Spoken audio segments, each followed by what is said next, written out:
The red dust of Dustwell did not simply settle, it invaded. It worked its way into the seams of the finest linen and the cracks of the roughest leather. It coated the tongue with the taste of copper and dry earth. A constant reminder that in the territory of New Mexico, in the year 1870, nature was not a backdrop, but a belligerent adversary.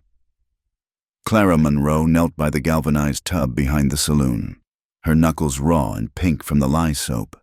She was 28 years old, though the mirror in her small, leaning shack told a story of a woman 10 years her senior. The sun beat down on the back of her neck, relentless and heavy, like a physical weight pressing her into the ground. She scrubbed the stained shirt of a miner who had likely spent his last ounce of gold on whiskey the night before. This was her life now, washing away the filth of other men to pay for the sins of a dead one. Her husband, Thomas, had been in the ground for 3 days.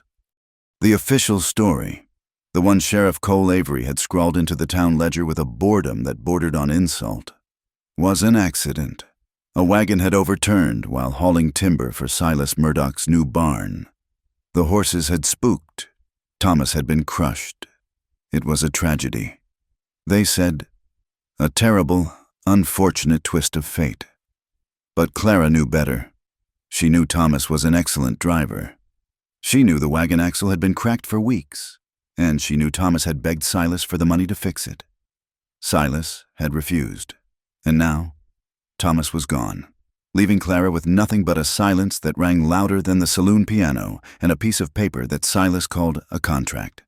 She wrung out the shirt, the water twisting from the fabric like gray tears. She stood up, wiping her forehead with the back of her wrist. From where she stood, she could see the main street of Dustwell.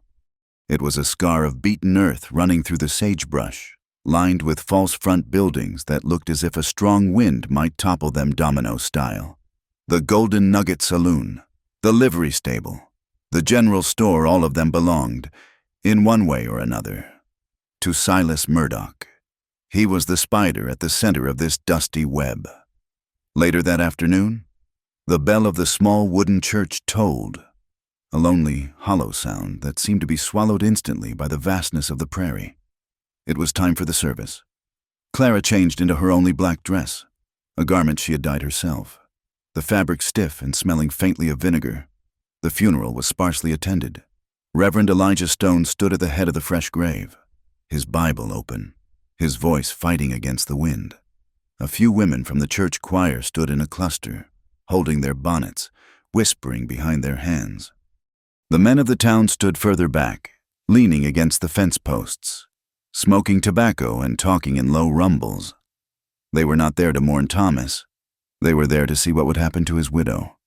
"Ashes to ashes, dust to dust," Reverend Stone intoned, his face weathered like an old saddle. "The Lord gives, and the Lord takes away." Clara stared at the pine box. It was the cheapest one available, yet it had cost more than she earned in 3 months. She did not cry. Her tears had dried up somewhere between the knock on her door and the realization that she was entirely alone in a world built for men. She felt a cold, hard knot of anger in her stomach, a stone that would not dissolve. As the final prayer ended and the few mourners began to drift away, kicking up little puffs of red dust, a shadow fell over Clara. She did not need to turn around to know who it was. The aroma of bay rum and expensive cigars announced to him before he spoke. "A sad day, Mrs. Monroe," Silas Murdoch said. His voice was smooth, like oil pouring over gravel. "Truly a sad day." Clara turned. Silas was a heavy-set man, always dressed in a suit that was too warm for the climate, his face perpetually slick with a sheen of sweat. He held his hat in his hand, feigning respect, but his eyes were hard, calculating beads of flint.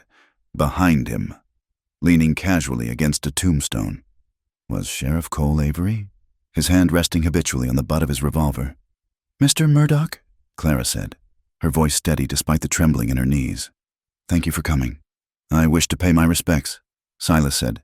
He stepped closer, invading her personal space, and, regrettably, to discuss matters of estate. My husband is not yet cold on the ground, Clara said, her chin lifting slightly. Time waits for no man, and interest waits for no woman, Silas replied, his faux sympathy evaporating. He reached into his breast pocket and produced a folded piece of paper. I have tallied the expenses.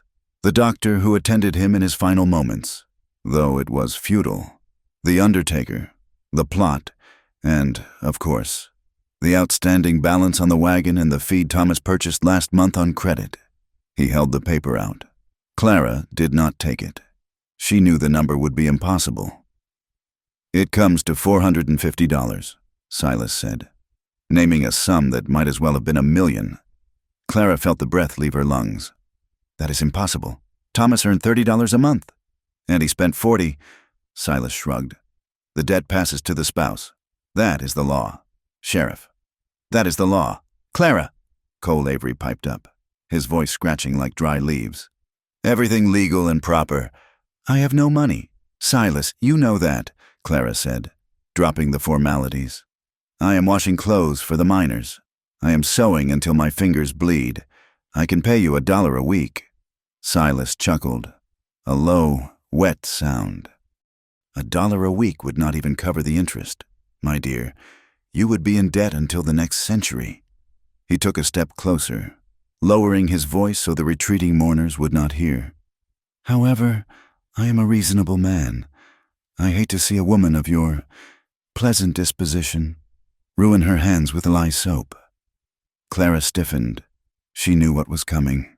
It was the whisper that haunted every destitute woman in the West.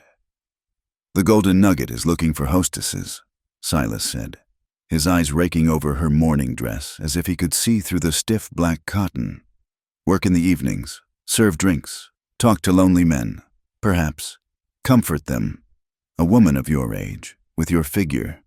You could clear this debt in a year. The suggestion hung in the heavy air, vile and suffocating. Clara felt a wave of nausea. He was asking her to sell herself to the very men whose shirts she washed. I would rather starve, Clara whispered, the words vibrating with intensity. Silas's face hardened. The mask of the benevolent businessman slipped, revealing the predator beneath. Starvation is a slow, ugly business. Clara, and winter is coming. You have 1 week to make a payment. Substantial payment. Or I take the house, I take the furniture, and you will be on the street, where you will end up doing for free what I am offering to pay you for. He placed his hat back on his head, tapping the brim. Think about it. He turned and walked away, his boots crunching on the gravel. Sheriff Cole gave her a lingering, pitying look, or perhaps it was a warning before following his master. Clara stood alone in the graveyard, the wind whipping her skirt around her legs. She looked at the fresh mound of earth. She was trapped, a bird in a cage made of debt and red dust. That evening, the town of Dustwell was alive with its usual nocturnal rhythm. The piano in the saloon clanged out a jaunty tune that clashed with the misery of the place. Clara sat in her small, drafty house, trying to mend a torn coat by the light of a single tallow candle. Her stomach growled. She had not eaten a full meal in 2 days, saving the little flour she had for bread to sell. Outside, the wind began to howl, signaling a storm. But inside the saloon, the talk was not of the weather. It was of the ghost that haunted the plains. I saw him. A prospector named Jeb slammed his glass down on the bar. I tell you, I saw him. Ridgeline. 3 days' ride from here. Sat on that painted horse like he was carved out of the mountain itself. You were drunk, Jeb, the bartender muttered, wiping a glass with a rag that was grayer than Clara's wash water. I was stone cold sober, Jeb insisted. It was him, the one they call Hawk, the Comanche, Tahari. The name rippled through the room. Even the piano player faltered for a second. Tahari. The name meant something different to everyone. To the soldiers at the fort, he was a savage strategist who struck and disappeared before the dust settled. To the settlers, he was a monster who stole children in the night. But to some, the ones who whispered when the whiskey ran low, he was the last iron wall standing between the white expansion and the dying spirit of the plains. They say he can catch a bullet in his teeth, a young cowboy said, eyes wide. They say he skins men alive if they touch the buffalo, another added, shivering. Clara had heard the stories as she delivered clean laundry to the back door. She paused, listening. Was he a monster? Or was he simply a man fighting for a world that was being stolen from him, acre by acre, just as Silas was stealing her life? Dollar by dollar. She shivered, not from the cold, but from a strange, creeping sensation that the world was larger and more dangerous than she could comprehend. 2 days later, the heat broke. Not with rain, but with a tension that snapped the town to attention. It was mid-afternoon. The street was sleepy, a few dogs panting in the shade of the boardwalks. Suddenly, a shout went up from the lookout tower near the livery. Riders, riders coming in North Ridge! People spilled out of the shops. Sheriff Cole stumbled out of his office, buckling his gun belt. Silas Murdoch emerged from the general store, a shotgun cradled in his arm. Clara, who was carrying a basket of laundry across the street, froze. On the northern horizon, a line of silhouettes appeared against the blinding blue sky. They moved slowly, deliberately. They were not charging. There was no war cry. As they drew closer, the details emerged from the heat haze. They were Comanche, a dozen of them. Their ponies were lean and muscular, painted with symbols of lightning and hail. Feathers fluttered in the wind. But it was the object held by the rider at the front that stayed the hands reaching for rifles.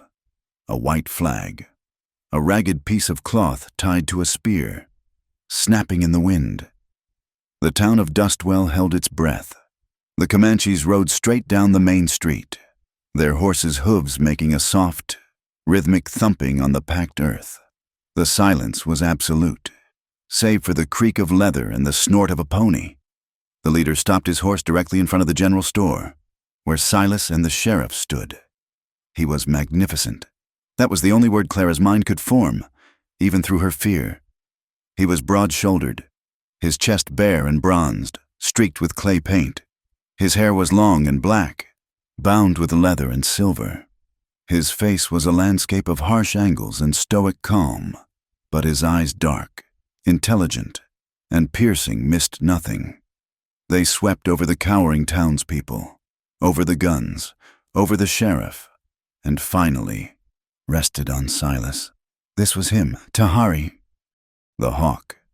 Beside him rode a smaller man, dressed in a mix of buckskins and worn distinct settler's trousers. He looked nervous, his eyes darting back and forth.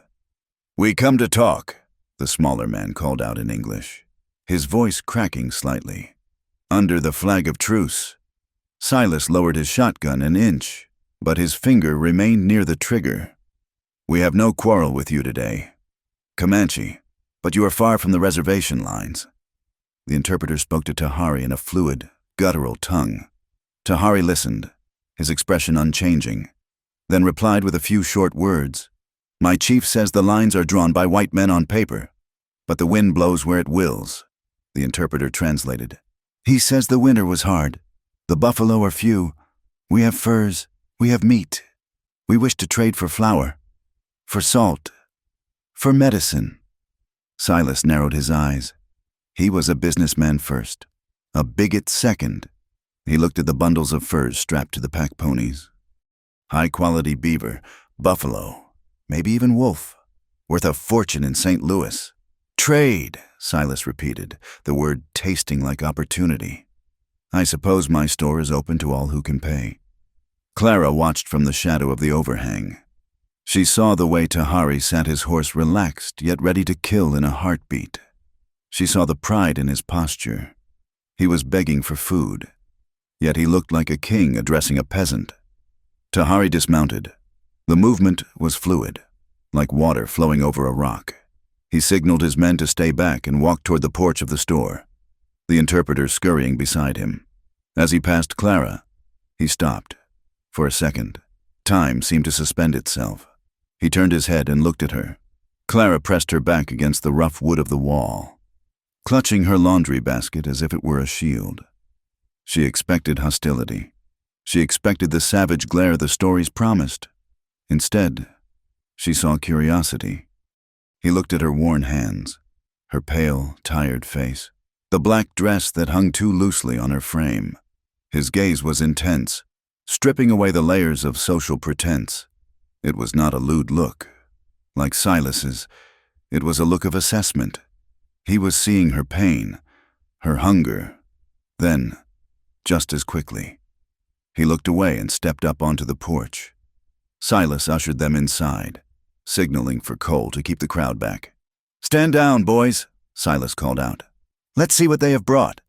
Clara remained outside, her heart hammering against her ribs. She felt a strange sensation, a prickling on the back of her neck. She felt hunted, not by the Comanche, but by something else. Inside the dim, cool interior of the general store, the air smelled of coffee beans, sawdust, and cured leather. Tahari and the interpreter stood on one side of the counter, Silas on the other. Silas inspected a buffalo hide, running his thumb over the thick fur. "Good quality," he admitted grudgingly. "But flour is scarce. The drought hit the wheat farmers hard. The price is high." "We have more hides," the interpreter said. "We have silver." "I have enough silver," Silas lied. He leaned back, his mind racing. He was low on grain. True, but he was high on ambition. The railway was coming. The army contracts were lucrative. If he could secure a peace treaty, or at least a non-aggression pact with Tahari's band, he could guarantee safe passage for the trains. That would make him the richest man in the territory. But he needed leverage. He needed something to sweeten the deal. Something that cost him nothing but gained him everything. His eyes drifted to the window, where he could see Clara Monroe walking slowly back toward her shack. Her shoulders slumped in defeat. An idea, dark and brilliant, bloomed in Silas's mind. He turned to the interpreter. "Tell me," he said casually, "in your culture, when a man loses a wife, he mourns. But when a warrior needs a woman to tend his lodge, you have customs for taking wives from other tribes. Do you not?" The interpreter looked confused. He translated. Tahari frowned, his brow furrowing. He spoke a sharp question. "He asks why you speak of wives when we are here for bread," the interpreter said. "Because," Silas said, a shark-like grin spreading across his face. "I see your men. They are weary. A camp without a woman's touch is a hard place. And I have a resource, a liability. Actually, a woman who owes me a great deal of money, a widow." Silas leaned over the counter, his voice dropping to a conspiratorial whisper. "If I were to forgive her debt, and you were to take her off my hands, it would save me the trouble of evicting her, and it would give you a strong woman. She cooks, she cleans, she is young." Tahari listened to the translation. His face remained impassive, but his eyes narrowed. He looked at Silas. Then he looked out the window at the retreating figure of Clara. Silas was not offering a marriage in the Christian sense. He was offering a transaction. He was offering a human being as a bonus to a sack of flour. "Think of it," Silas pressed. "You need food. I will give you the flour. I give you the salt. And I give you the woman. In exchange, you give me the furs, and your word that your band will not raid the supply wagons coming from the east for one full moon." It was a monstrous calculation. Silas was solving two problems at once, removing the stubborn widow who refused to warm his bed, and securing his cargo. Outside, the wind picked up again.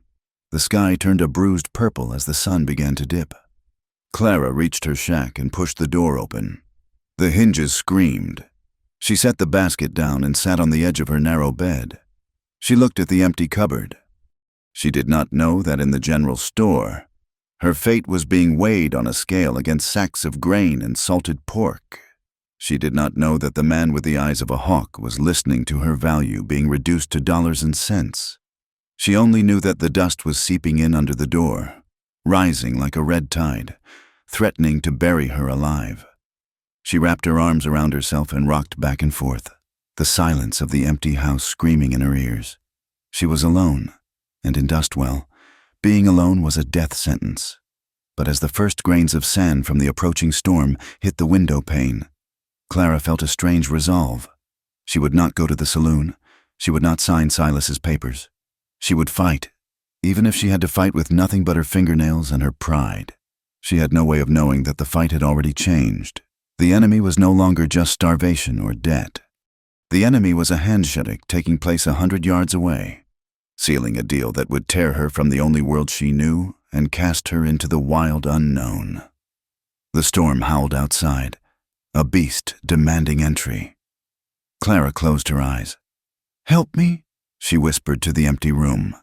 And in the distance, the white flag snapped in the wind, a symbol of truce that was about to become a warrant for her captivity. The following morning, the storm had passed, leaving the air brittle and cold. Clara Monroe had been summoned to the general store by Sheriff Cole Avery not 10 minutes after sunrise.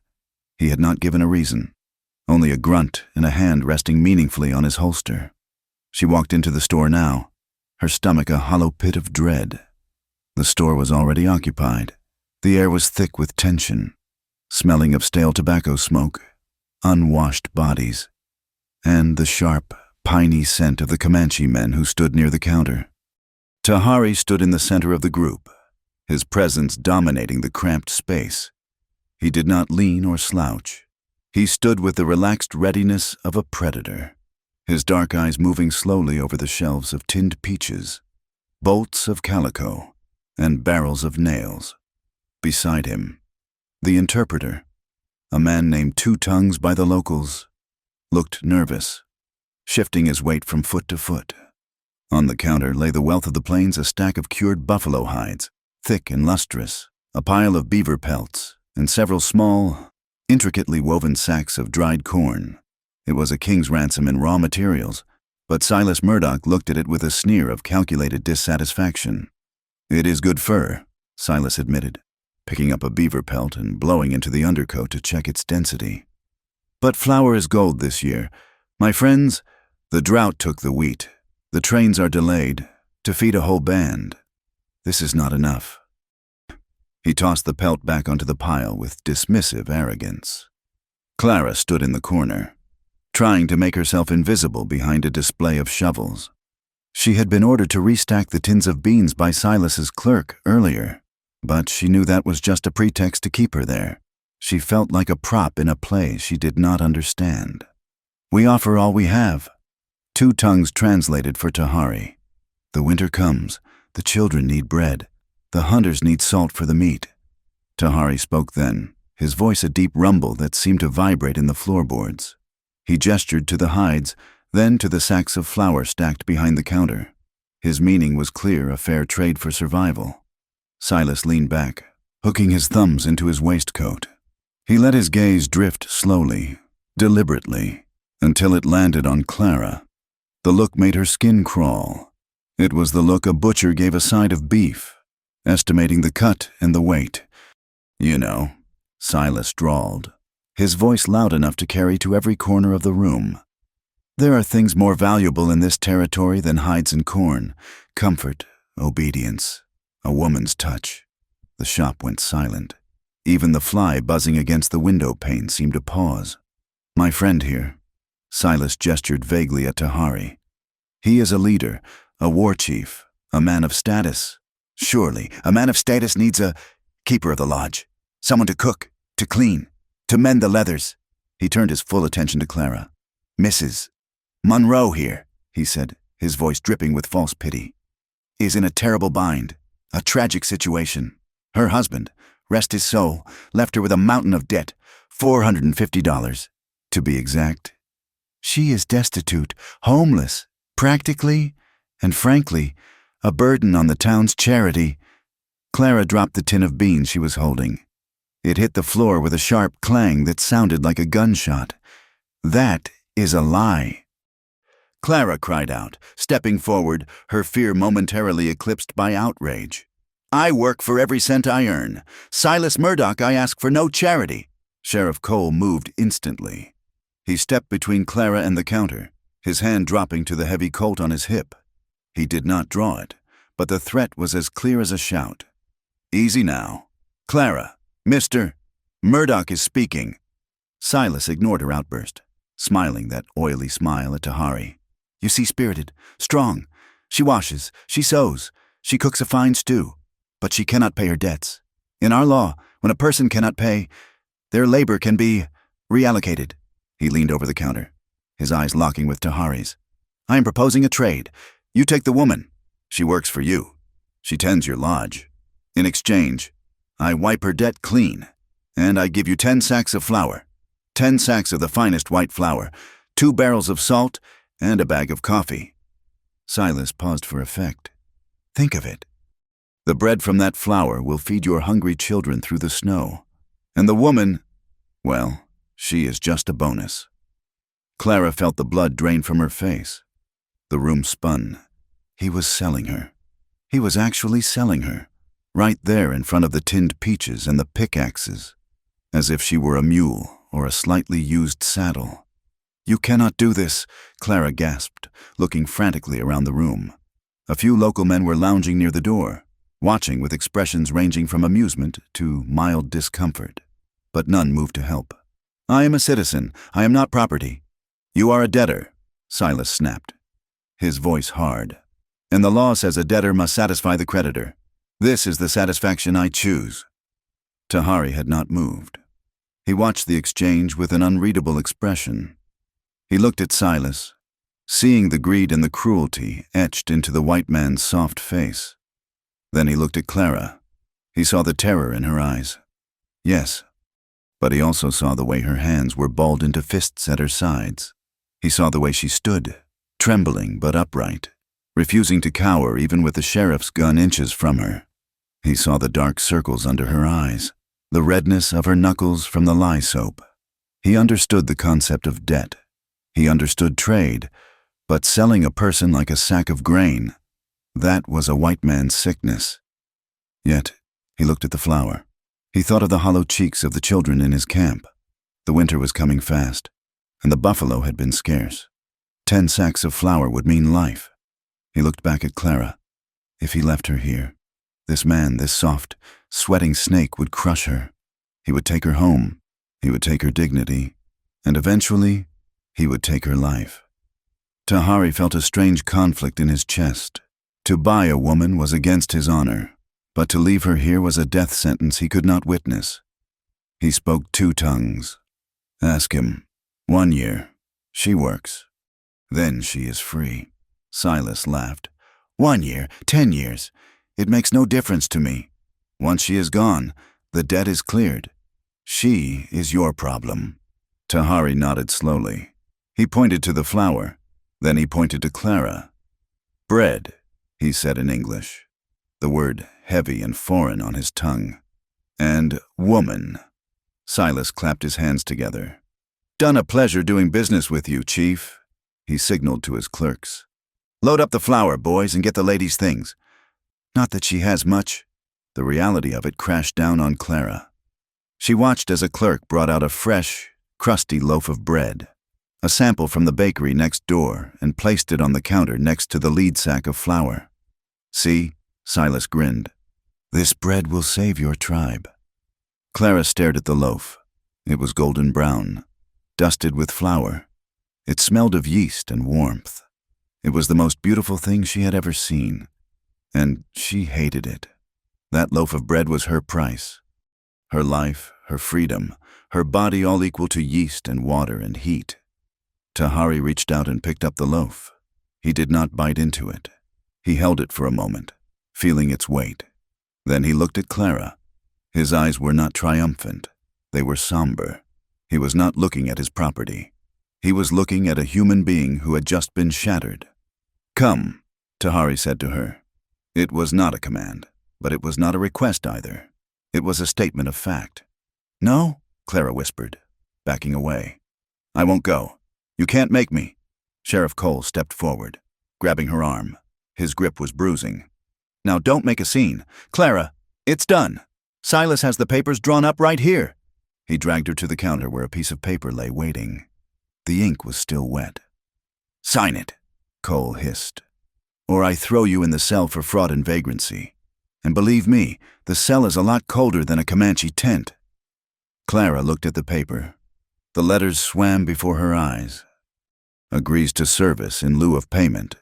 Voluntarily relocates, absolves Silas Murdoch of all liability. Her hand shook so violently she could barely hold the pen. She felt tears pricking her eyes, hot and stinging, but she refused to let them fall. She would not cry for these men. She scrawled her name, the signature jagged and broken. Excellent. Silas snatched the paper away. You are free to go, Mrs. Monroe, or should I say, Mrs. Hawk. The men in the store chuckled. The sound was like dry leaves scraping on stone. Two Tongues motioned for her to follow. Come, we ride. Clara was led out of the store into the blinding sunlight. The heat hit her like a hammer. A crowd had gathered. News traveled faster than light in Dustwell. Sold her for flour, did he? A woman whispered loudly. Well, she always was high and mighty. Another sniffed. Maybe the savages will teach her a lesson. Reverend Stone pushed through the crowd, his face pale. Silas, this is ungodly. You cannot sell a Christian woman to heathens. It is a labor contract, Reverend Silas shouted from the porch, waving the paper. Perfectly legal, she signed it herself. Besides, think of the peace it buys us. The trade routes will be safe. Reverend Stone looked at Clara, his eyes filled with helpless sorrow. He opened his mouth to speak, but saw the sheriff's hand on his gun and closed it again. He lowered his head. God go with you, child, he murmured. Clara felt a numbness spreading through her limbs. She walked as if in a dream, a bad dream. Tahari mounted his horse in one fluid motion. He looked down at her. The height difference made him seem like a giant. He extended a hand. Clara stared at the hand. It was large, calloused, the skin the color of copper. It was the hand of the man who had bought her. She looked up into his face. For the first time, she looked him full in the eyes. She poured every ounce of her anger, her humiliation, and her terror into that gaze. She wanted him to see her hatred. She wanted him to know that he could buy her labor, but he could never own her soul. Tahari held her gaze. He did not flinch. He saw the fire in her, and a flicker of respect passed through his dark eyes. He did not smile. He simply waited. Clara realized she had no choice. She reached up and took his hand. He pulled her up behind him with effortless strength. She sat awkwardly on the horse's rump, clutching the back of the saddle, refusing to put her arms around his waist. The interpreter and the other warriors mounted up, the pack horses laden with the sacks of flour that were the price of Clara's life. Hia! Tahari kicked his heels, and the horse surged forward. They rode out of Dustwell at a steady trot. The red dust kicked up by the hooves coated Clara's dress, turning the black fabric to a rusty brown. She did not look back. She could feel the eyes of the town on her back, the pity, the scorn, the relief that she was gone and their consciences could be clear. Silas Murdoch stood on his porch, watching them go. A cigar clamped between his teeth. He counted the profits in his head. $400 of debt erased, trade routes secured, and the flour had only cost him $50 wholesale. A good day's work.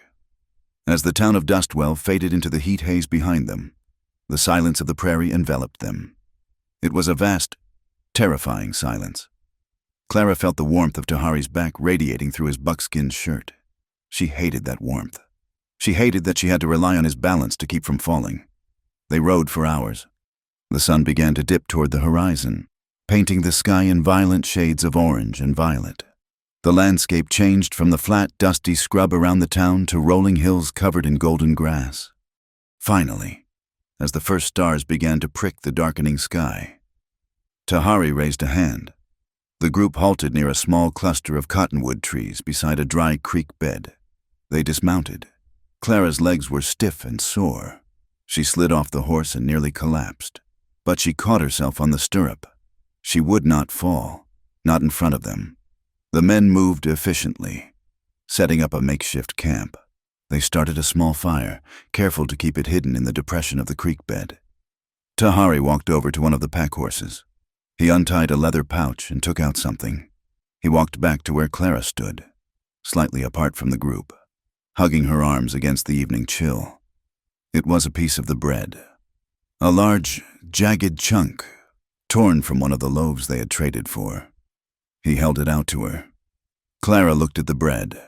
Her stomach was cramped with hunger. She hadn't eaten since yesterday morning. But this bread, this was the symbol of her slavery. She looked up at him, her chin trembling. Tahari did not speak. He simply took her hand, opened her clenched fingers, and placed the bread in her palm. His touch was firm, but surprisingly gentle. He did not try to touch her face or comfort her. He simply gave her the food, then turned and walked back to the fire, sitting down with his men. Clara stood there in the gathering dark, holding the bread. It was still soft. She brought it to her nose and smelled it. It smelled of life. She took a bite. The taste exploded in her mouth, sweet, yeasty, substantial. Tears finally spilled over her lashes, hot and fast. She ate quickly, frantically, tearing at the bread with her teeth. As she ate, she watched Tahari across the fire. He was eating a strip of dried meat, staring into the flames. He looked lonely. She finished the bread and wiped her mouth with the back of her hand. The food settled in her stomach, giving her a small spark of strength. She was still a prisoner. She was still afraid, but she was alive. And as she watched the firelight dance on the sharp angles of Tahari's face, she realized something strange. He had given her the larger portion. He had barely eaten anything himself. It was a small thing, a crumb of kindness in a loaf of cruelty. But it was there, and in the vast, empty darkness of the territory. It was the only light she had. The journey into the heart of the Comanche territory was a passage through a landscape that defied the geometry of the white man's maps. It was a world of vast, rolling silences broken only by the cry of a hawk or the rustle of dry grass under the hooves of the ponies. For 3 days, they rode, and for 3 days, Clara Monroe sat behind Tahari, holding onto the waist of the man who had purchased her with sacks of flour. She was exhausted, her skin burned by the sun and scoured by the wind, but her eyes remained wide open, drinking in the terrifying beauty of the wilderness she had been warned against her entire life. When they finally crested a low ridge and looked down into a sheltered valley, Clara expected to see a chaotic gathering of savages, a place of filth and disorder as the men in the Dust Well saloon had always described. Instead, she saw a painting of rhythmic order. The camp was set beside a winding river that cut through the valley floor like a ribbon of hammered silver. Dozens of tipis, painted with symbols of the sun, the moon, and the buffalo, were arranged in a great circle, their openings facing the rising sun. Smoke curled lazily from the smoke flaps, smelling of cedar and sage. A massive herd of horses grazed in the distance, guarded by young boys who rode bareback with effortless grace. It was not a war camp. It was a home. As they rode down the slope, the camp came alive. Dogs barked, rushing out to nip at the horses' heels. Children stopped their games to stare, their eyes wide and dark. Women looked up from their work scraping hides, stirring pots, carrying water, and their gazes were sharp, assessing the woman in the tattered black dress who rode behind their war chief. Clara felt the weight of their judgment. To them, she was not a victim. She was an intruder. She was a ghost from the world of stone houses and iron rails that was slowly strangling their horizon. Tahari brought his horse to a halt in the center of the camp. He dismounted with fluid ease and said something in his own tongue.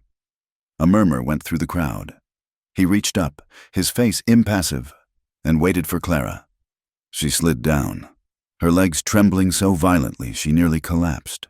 She had spent hours gripping the horse with her thighs, and her muscles felt like water.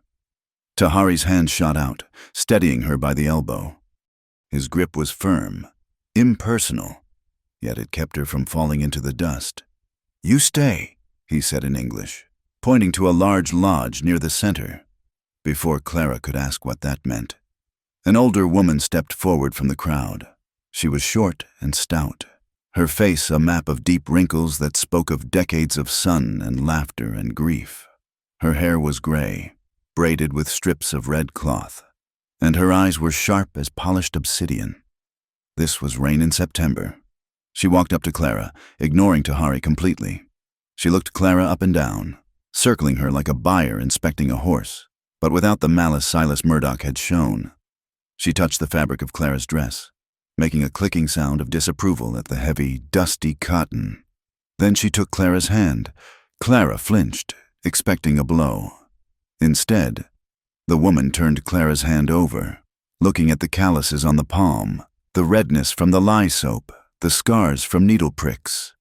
Rain in September looked up at Clara and nodded once. A sharp, decisive movement. She saw the hands of a worker, not a princess. The woman gestured for Clara to follow. She led her to the large lodge, pushed aside the buffalo hide flap, and pointed inside. "Sit," Rain in September said. It was the only English word she seemed to know, or perhaps the only one she felt was necessary. Inside. The lodge was dim and cool. The floor was covered in furs that were softer than any bed Clara had ever known. The air smelled of wood smoke and sweetgrass. Rain in September brought her a wooden bowl of water and a piece of dried meat. She watched Clara drink, her expression stern but not unkind.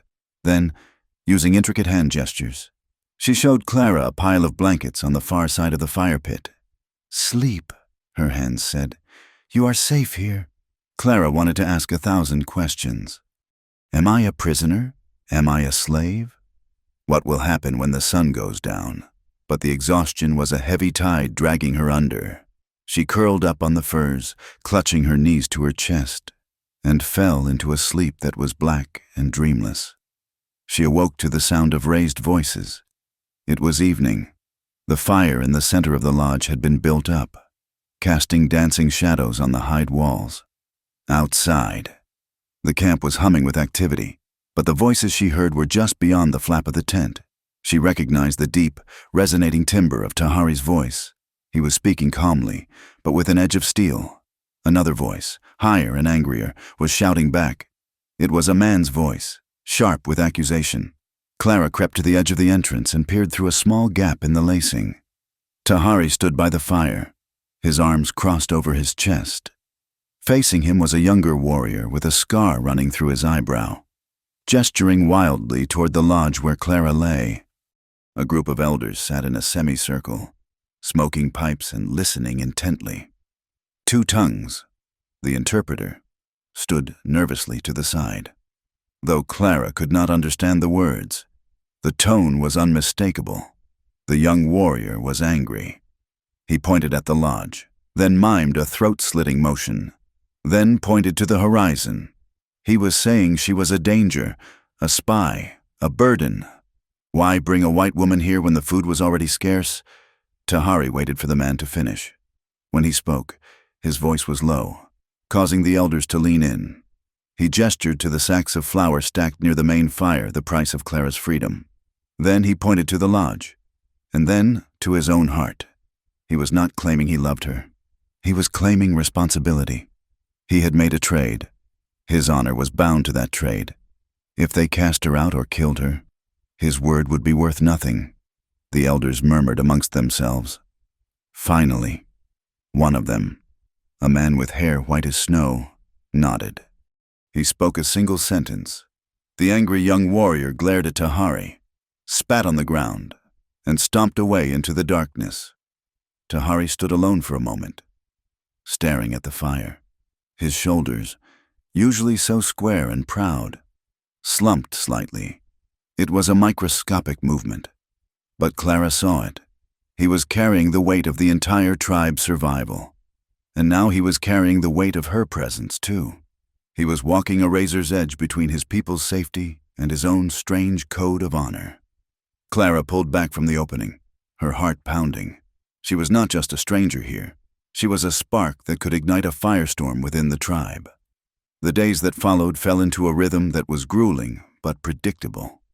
Rain in September took Clara under her wing, though wing implied a softness that was not there. It was more like being taken under the command of a drill sergeant. The older woman did not tolerate idleness. She put a scraping tool in Clara's hand and pointed to a fresh deer hide staked out on the ground.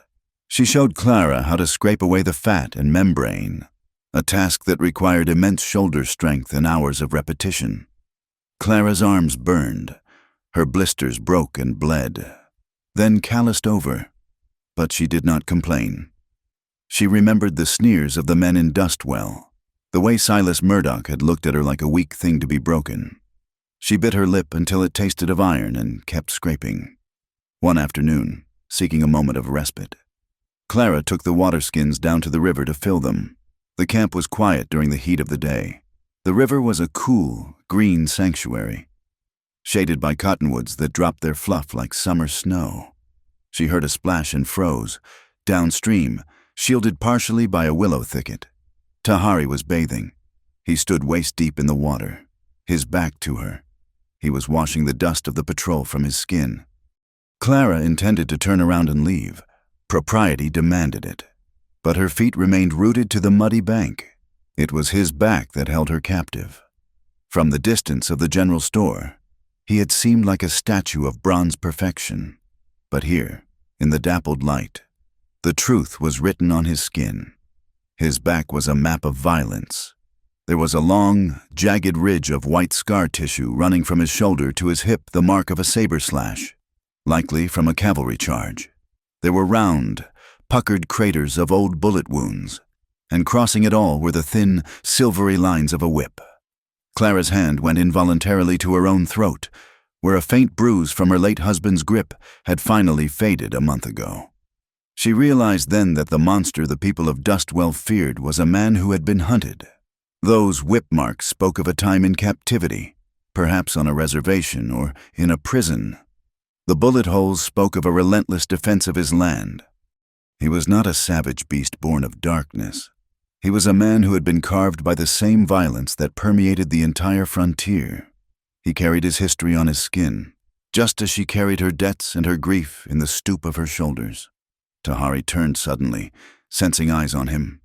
Clara gasped and stepped back, snapping a dry twig. He froze, water dripping from his long hair onto his chest. He saw her standing there, the waterskins in her hand. For a moment, there was a flash of something dangerous in his eyes, the instinct of a warrior caught vulnerable. But then he saw her expression. She was not looking at him with lust, nor with the terrified revulsion of a white woman seeing a savage. She was looking at his scars with a profound, sorrowful recognition. He did not cover himself. He stood tall, letting the water lap against his skin, acknowledging the silent conversation passing between them. "You see my pain," his stance seemed to say, "and I see yours." Clara lowered her eyes, a flush rising on her cheeks, not from shame, but from the intensity of the moment. She turned and hurried back up the path, her heart beating a frantic rhythm against her ribs. 2 nights later, the sky turned a bruised, sickly green. The wind died completely, leaving the air heavy and suffocating. The horses in the corral began to scream, kicking at the fence posts. "Storm," Rain in September said, looking at the sky. It was the first English word she had spoken in days. It hit with the force of a freight train. One moment, the air was still. The next, a wall of wind slammed into the valley, carrying hail the size of robin's eggs. Thunder cracked like artillery fire directly overhead. The lodge shuddered violently. The heavy buffalo hide covering groaned under the assault. The central pole creaked, threatening to snap. Rain in September, usually so stoic, stumbled as the ground shook with the thunder. She lost her footing near the fire pit. Clara did not think. She dropped the bowl she was holding and lunged forward. She caught the older woman before she could fall into the hot coals. "The pole," Rain in September shouted in Comanche. Pointing upward, the wind was lifting the lodge, threatening to tear it from its stakes. If the lodge collapsed, they would be exposed to the deadly hail. Clara grabbed the heavy wooden pole. She wrapped her arms around it, using her entire body weight to anchor it to the earth. The wood bit into her cheek, vibrating with the force of the storm. Rain in September rushed to secure the lower stakes, her hands moving frantically. Suddenly, the flap threw open and Tahari burst in. He was soaked to the bone, his hair plastered to his skull. He had been out securing the horses.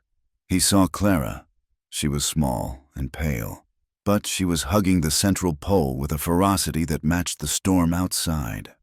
Her eyes were squeezed shut, her teeth grit, holding the shelter together for his aunt. Rain in September. He rushed to help her, placing his large hands above hers on the pole, adding his strength to the structure. For an hour, the storm raged. For an hour, they stood like that, the warrior and the widow, anchored to the same piece of wood, fighting the same wind.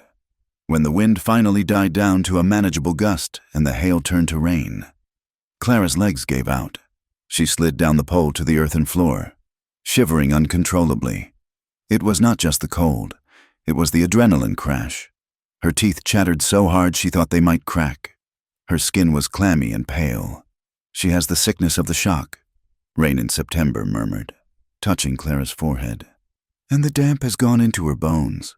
The older woman moved to the medicine bag, mixing dried herbs into a cup of warm water. I must tend to the other fires, she told Tahari. Make her warm. Rain in September bustled out into the rain to check on the other families, leaving Tahari alone with Clara. Clara was curled in a ball on the furs, shaking. The fire had burned down to embers. Tahari knelt beside her. He hesitated for a moment. In his culture, to touch a woman who was not your wife was a complex matter, but she was shaking apart. He reached out and pulled the buffalo robes tighter around her. It was not enough. Her lips were turning blue. He moved closer. He slid his arm beneath her shoulders, lifting her slightly, and pulled her against his chest. He was a furnace of heat.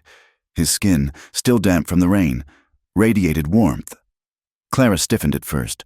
This was the man she was supposed to hate. This was the savage. But her body betrayed her.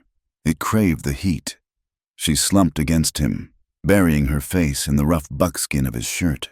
She could smell him, the scent of rain, of horse, of wood smoke, and beneath it all, the deep, musky scent of a man. It was terrifyingly intimate. Tahari held her. He felt the delicate fragility of her ribcage against his powerful arm. He looked down at the top of her head, at the hair that was the color of dried wheat. He remembered how she had held the pole, fierce and unyielding. He took a cloth and dipped it in the warm herbal water Rain in September had left, gently, with infinite care. He wiped the sweat and rain from her face. His hand was large enough to crush her skull, yet his touch was lighter than a moth's wing. He traced the line of her jaw, the hollow of her cheek. Clara opened her eyes. They were inches apart. The air in the lodge seemed to thicken, charged with a static electricity that had nothing to do with the storm. She looked at his mouth. It was a harsh mouth, rarely given to smiling, but now it was relaxed. She realized, with a jolt of panic and thrill, that she wanted him to kiss her.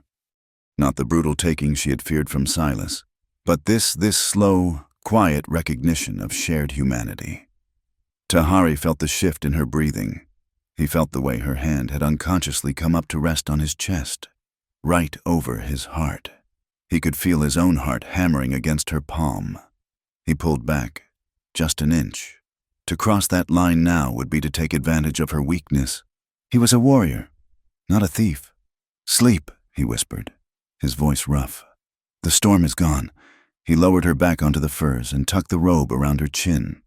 He sat beside her until her breathing evened out into sleep, watching the shadows dance on her face, wondering when the prisoner had become the center of his lodge. The weeks turned into a month. Clara healed.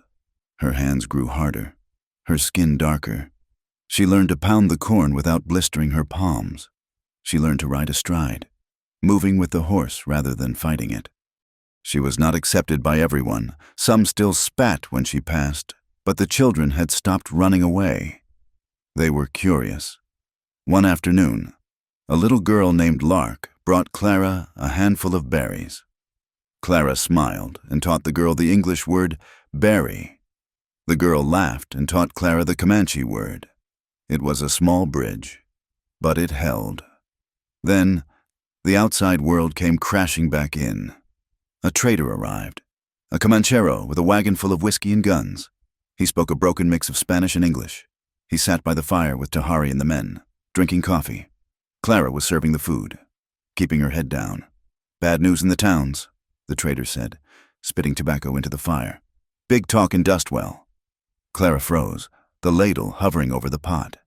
What talk? Tahari asked. The merchant, Murdoch, the trader said.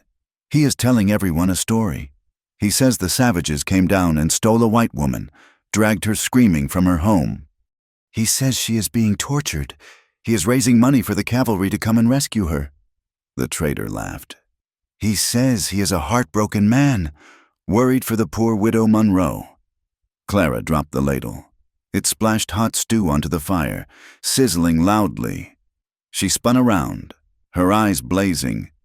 He says what? The trader looked at her, surprised. That is the story. Senora. He plays the hero. He says the Comanche are monsters who stole a Christian woman. Clara felt a cold fury rising in her gut, hotter than the fire. Silas was not content with selling her. He was using her name, her abduction, to whip up a frenzy. He was going to bring the blue-coat soldiers down on this camp. He was going to use her as an excuse to slaughter these people, the people who had fed her when he had starved her, the people who had given her shelter when he had taken her home. She looked at Tahari. His face was stone, but his eyes were burning. He knew what this meant. War was coming. And it was coming because of the lie Silas Murdoch had told. Clara stood up straight. The fear was gone. In its place was a resolve as hard as the granite rocks of the canyon. He is a liar, Clara said, her voice ringing clear in the silence of the camp. And I will not let him win.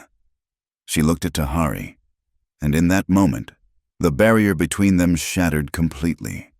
They were no longer captor and captive. They were allies in a war against a man who saw the world only in terms of profit and death. The storm had passed, but the real hurricane was just beginning. Winter approached with the stealth of a mountain lion, stripping the leaves from the cottonwoods and turning the prairie grass to brittle straw. The buffalo herds, usually a thundering brown river across the plains, had moved far to the south, driven by early frosts and the encroachment of the rail lines. The camp's stores were dwindling. The sacks of flour that had purchased Clara's presents were nearly empty. The white powder scraped from the corners to make thin, unleavened bread. Hunger was a quiet guest in every lodge. It sat by the fire, hollowing out cheeks and sharpening tempers. In Tahari's lodge, the evening meal was a somber affair. Rain in September had mixed the last of the cornmeal with a handful of flour and water, baking a single, flat round of bread on a hot stone. It was barely enough for one person, let alone three. They sat cross-legged around the low fire. Outside, the wind whistled through the lodge poles, a lonely, high-pitched keening. Inside, the only sound was the crackle of burning juniper wood. Rain in September broke the bread into 3 uneven pieces. She took the smallest for herself, her face impassive. She handed a piece to Tahari, and then placed the last piece, which was slightly larger than the others, on a wooden platter for Clara. Clara looked at the meager portion. Her stomach had been cramping for days, a dull ache that never truly left. She knew Tahari had been out hunting since dawn, returning empty-handed but exhausted. His face was gaunt, the sharp angles of his cheekbones more pronounced than ever. She watched as he picked up his piece of bread. He held it for a moment, looking at it not with hunger, but with a strange, contemplative sorrow. Then, with a deliberate movement, he broke his portion in half. He reached across the small space between them and placed the larger half onto Clara's platter. Clara froze. She looked up at him, her eyes wide. "No," she whispered, pushing the platter back slightly. "You need it. You are the one who rides. You are the one who protects us." Tahari did not take it back. He shook his head once, a sharp, final gesture. He pointed to her, then to his mouth, mimicking the act of eating. "Eat," his eyes commanded. "You are not of this land. You are not made of leather and iron like us. You will break if you do not eat." Clara felt a lump rise in her throat, harder and more painful than hunger. In Dustwell, men had taken from her. Silas had taken her money, her house, her dignity. The sheriff had taken her safety. Even her husband, in his own way, had taken her youth and left her with debt. But here was a man who had every right to treat her as a servant, yet he was starving himself to keep her strong. She picked up the piece of bread. It was warm. She took a bite, the flavor of corn and wood smoke filling her mouth. It was simple, rough food, but at that moment, it tasted richer than any cake she had ever baked for the church socials. She looked at Tahari. He was watching her, waiting to see if she would accept his offering. And then, it happened. A smile broke across Clara's face. It was not the polite, tight-lipped smile she used to give the customers at the general store. It was not the nervous, apologetic smile of a debtor. It was a genuine, radiant unfolding of light. Her eyes crinkled at the corners. The tension in her jaw vanished. And, for a fleeting second, the years of hardship seemed to melt away, revealing the beautiful, vibrant woman she was meant to be. The firelight caught the curve of her cheek, illuminating the dusting of flour on her lip. She looked at him with pure, unadulterated gratitude. Tahari stopped chewing. He sat motionless, the piece of bread halfway to his mouth. His heart gave a single, powerful thud against his ribs, loud enough that he feared she might hear it. He had seen many things in his life. He had seen the sun rise over the canyon walls, painting the world in gold. He had seen the buffalo run until the earth shook. He had seen the face of his enemy in battle, but he had never seen anything that struck him with such force as that smile. It was a weapon, he realized, a weapon that disarmed him completely. He looked at the bread in his hand, then back at her. The hunger in his belly seemed to vanish, replaced by a different kind of hunger, a deep, aching void that had been with him since his wife had died of smallpox years ago. He leaned forward slightly, the firelight casting deep shadows across his face. He spoke in English, his voice rough and low, like stones tumbling in a riverbed. "Your smile," he said, searching for the words, piecing them together from the fragments he had learned. "It is sweeter than any meal." Clara stopped eating. The smile softened, turning into something more intimate, more vulnerable. She looked into his dark eyes and saw the truth there. He was not looking at a white woman. He was not looking at a liability. He was looking at her. "Thank you," she whispered. The air in the lodge grew heavy, charged with a silence that was louder than words.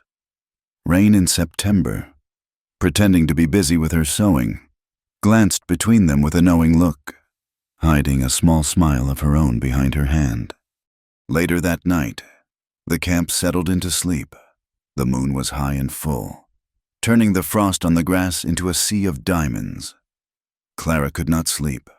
Her mind was racing, replaying the moment by the fire, the way his voice had rumbled when he spoke of her smile. She wrapped a heavy buffalo robe around her shoulders and stepped out of the lodge. The cold air bit at her cheeks, sharp and clean. The Milky Way was a slashed scar of light across the black velvet sky, brighter than anything she had ever seen in the dust-choked air of the town. She walked a little way from the lodge, to the edge of the camp where the land dropped away into the river valley. She stood there, breathing in the silence. She heard the soft crunch of footsteps behind her. She did not startle. She knew the rhythm of those steps. Tahari came to stand beside her. He did not speak. He simply stood there, a solid, warm presence against the vast emptiness of the night. He was wrapped in his own blanket, his breath misting in the air. For a long time, they just watched the stars. It was a comfortable silence, a companionable solitude that they shared without needing to bridge it with idle chatter. "The stars," Clara said softly, pointing upward. "My father used to tell me they were lanterns hung by the angels to guide us home." Tahari looked up. "My people say they are the campfires of our ancestors," he replied, his English improving with every conversation they had. "They watch us. They see if we are brave." "Are you brave, Tahari?" Clara asked, turning to look at him. He looked at her, his profile sharp against the moonlight. "I fight, I ride, I kill if I must. Is that brave, or is it just surviving?" "It is brave to keep fighting when you know the odds," Clara said. "But it is also brave to share your bread when you are hungry." He turned to face her fully. The moonlight softened the harsh lines of his face, making him look younger. less like a war chief and more like a man carrying a heavy burden. "You," he said, reaching out a hand but stopping just short of touching her. "You are brave. You faced the storm. You faced the man of greed. You work until your hands bleed, and you do not cry." "I cried," Clara admitted. "Inside, for a long time. Tears wash the soul," Tahari said. "Like rain washes the dust." He took a step closer. The space between them seemed to shrink, charged with the same electricity that had filled the lodge during the storm. But this time, there was no emergency. There was only the night, the stars, and the undeniable pull of two lonely souls finding an orbit. "Clara," he said. It sounded different on his tongue, softer, darker. He reached out and touched her cheek. His fingers were rough, calloused from the bowstring and the reins, but his touch was incredibly gentle. He traced the line of her jaw, his thumb brushing against her lower lip.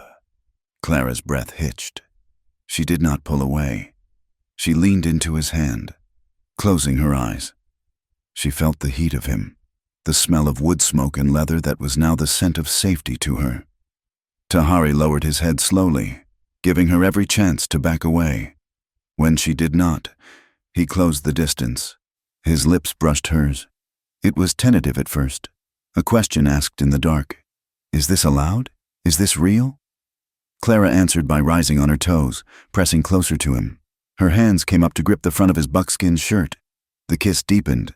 It was not the frantic, hungry kissing of teenagers. It was the slow, burning kiss of two people who had known loss, who had known hunger, and who had found sustenance in each other. It was a kiss that tasted of the wild sage and the smoke of the fire, a kiss that spoke of a longing that had been buried under layers of duty and survival. Tahari's arm went around her waist, pulling her flush against him. He felt solid and unyielding, like the earth itself. Clara felt a rush of desire that terrified and thrilled her. For so long, she had been a wife, a widow, a debtor, a servant, in his arms, under the vast, indifferent sky. She was just a woman, and she was wanted. They broke apart slowly, breathless. Tahari rested his forehead against hers, his eyes closed. "Sweet," he murmured, echoing his words from dinner. "Sweeter than bread." Clara opened her eyes. The world had shifted on its axis. She was no longer just surviving. She was in love with a Comanche warlord, a man her people called a savage, and she knew, with a terrifying clarity, that she would never be the same. But as the warmth of the kiss faded into the chill of the night, reality came rushing back. She looked at him, at the scars on his chest, at the war paint that still faintly stained his neck. She was in love. Yes, but she was still a woman bought for flour, and Silas Murdoch was still out there, spinning his web of lies. "I cannot be this," Clara whispered, pulling back slightly. "I cannot be property. Not if we are to be real." Tahari looked at her, confusion clouding his gaze. "You are not property. You are mine, and I am yours." "No." Clara shook her head fiercely. "To the world, to Silas. I'm a slave, a debt paid. As long as that paper exists, as long as his lie stands, we are trapped. He will come for me, Tahari, or he will come for you, using me as the excuse." She stepped back, her mind racing. The kiss had unlocked something in her, not just love, but a fierce desire to protect this fragile new thing they had found. "I have to fight him," she said. "Not with guns, with his own weapons, paper, law." Tahari frowned. "Paper is wind. Guns are iron. In my world, paper is stronger than iron." Clara said, "Silas forged a contract. He lied about my debt. He is lying now about me being kidnapped. If I can prove he is a liar, if I can get the truth to the men who make the laws, I can stop him." She outlined her plan, her voice gaining strength as the pieces fell into place. She remembered Reverend Elijah Stone. He was a man of God. Weak, perhaps, but honest. If she could get a letter to him, a letter detailing the sale, the witnesses, the coercion, he could send it to the federal marshal in the territorial capital. The government was cracking down on corruption in the territories. A man selling a white woman to a tribe for trade goods. That was slavery. That was a federal crime. I need to write, Clara said, and I need someone to carry it. Someone who walks between our worlds. Tahari listened, his face serious. He did not fully trust the white man's law, but he trusted Clara. He nodded slowly. The trader, the one with the broken wagon. He leaves tomorrow for the settlement near the fort. He will take it. The next morning, Clara sat in the lodge, using a piece of charcoal and a scrap of parchment-like paper the trader had spared. She wrote furiously. She poured the truth onto the page, the debt that was a lie, the coercion, the transaction in the store, the kindness of the Comanche, the lie of the kidnapping. She sealed the letter with a paste made of flour and water, the very substance of her sale. She handed it to the trader, a grizzled man who looked at her with new respect. "Give this only to Reverend Stone," she instructed. "Tell him his conscience depends on it." The trader nodded and whipped his mules. Clara watched the wagon disappear over the ridge, a small seed of hope planted in the vastness of the prairie. But hope is a fragile thing in a land of predators. 3 days later, a scout rode into camp, his horse lathered and blowing hard. He slid from the saddle and ran to Tahari, speaking in rapid, breathless Comanche. Clara was scraping a hide nearby. She saw Tahari's face hardened into a mask of stone. He looked at the scout, then at the horizon, and finally at her. He walked over to her. "Bad news," he said, his voice flat. "Silas?" Clara asked, her heart sinking. "Silas," Tahari confirmed. "And the blue coats, the cavalry." The scout had brought news from the towns. Silas Murdoch had not been idle. He had taken his lie to the fort. He had told the commander, a young lieutenant hungry for glory, that the savages were torturing the widow Monroe. He described scenes of horror that existed only in his twisted imagination. He claimed she was being held for ransom, abused, and starved. He had whipped the soldiers into a frenzy of righteous indignation. They were mounting a rescue mission, but it was not a rescue. It was an extermination. They were coming to wipe out the camp, reclaim the stolen woman, and open the land for Silas's cattle. "They are 2 days away," Tahari said. "Maybe less." Panic fluttered in Clara's chest. "We have to leave. We have to run." "Run where?" Tahari gestured to the north. "Snow comes. The passes are blocked. To the south, more soldiers. To the west, the Apache. If we stay, they will kill you," Clara said, gripping his arm. "They will kill everyone. Because of me." "No." Tahari covered her hand with his own. "Because of land. You are just the flag they wave." "I can go to them," Clara said, the idea forming desperately.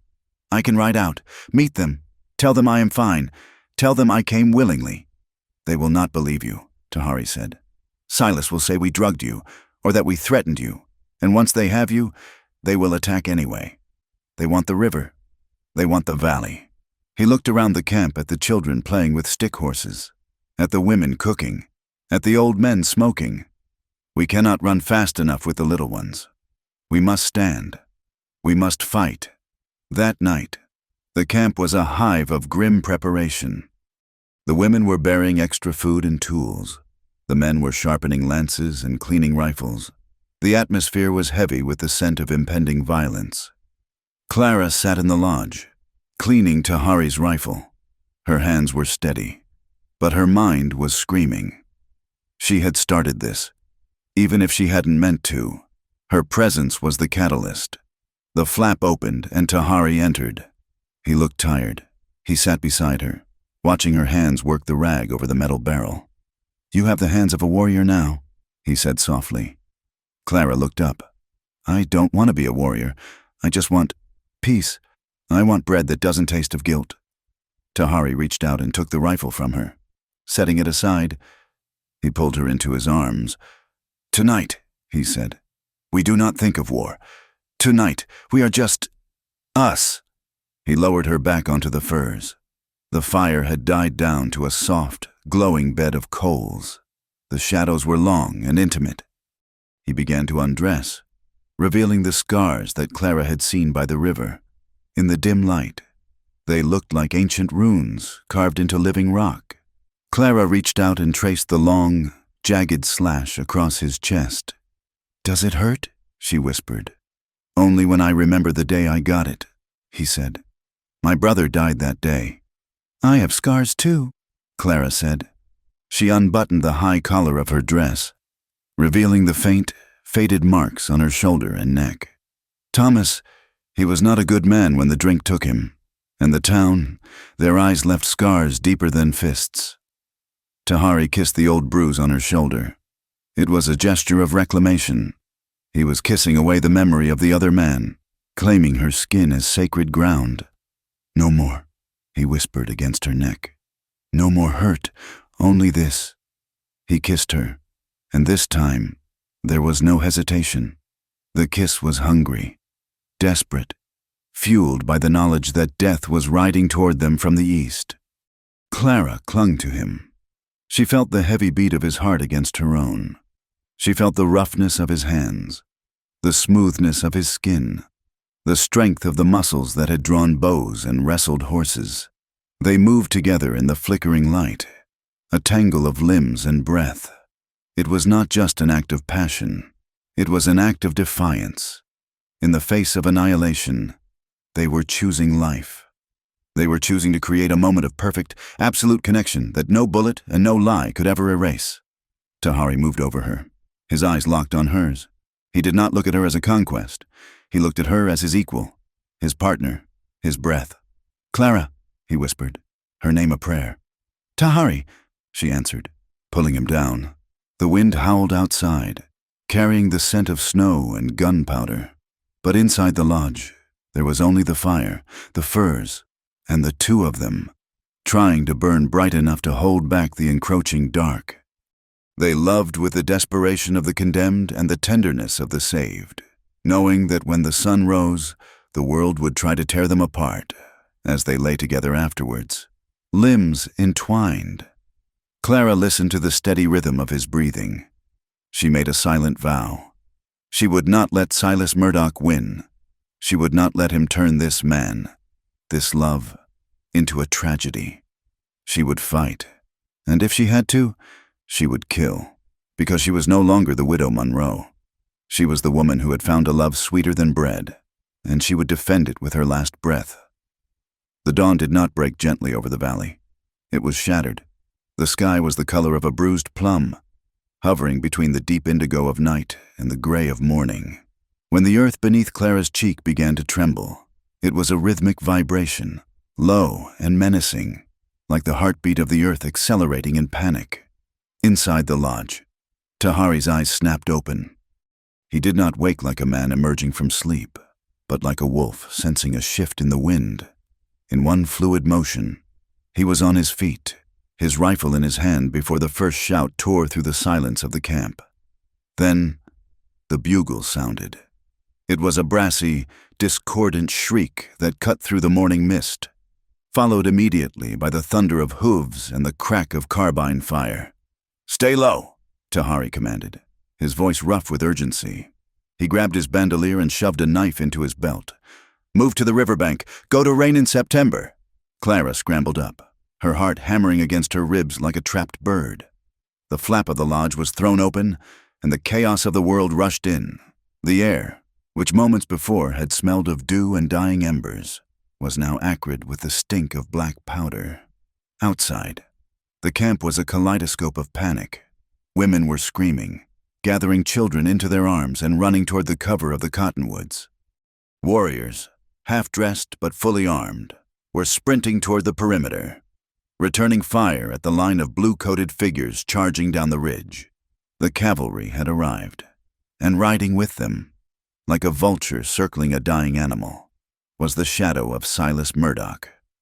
Clara emerged from the lodge, ducking instinctively as a bullet whined past her ear and thudded into a drying rack, sending a shower of splinters into the air. The noise was deafening, the screams of horses, the roar of rifles, the crying of babies. It was the sound of her two worlds colliding violently. She saw Tahari in the center of the fray.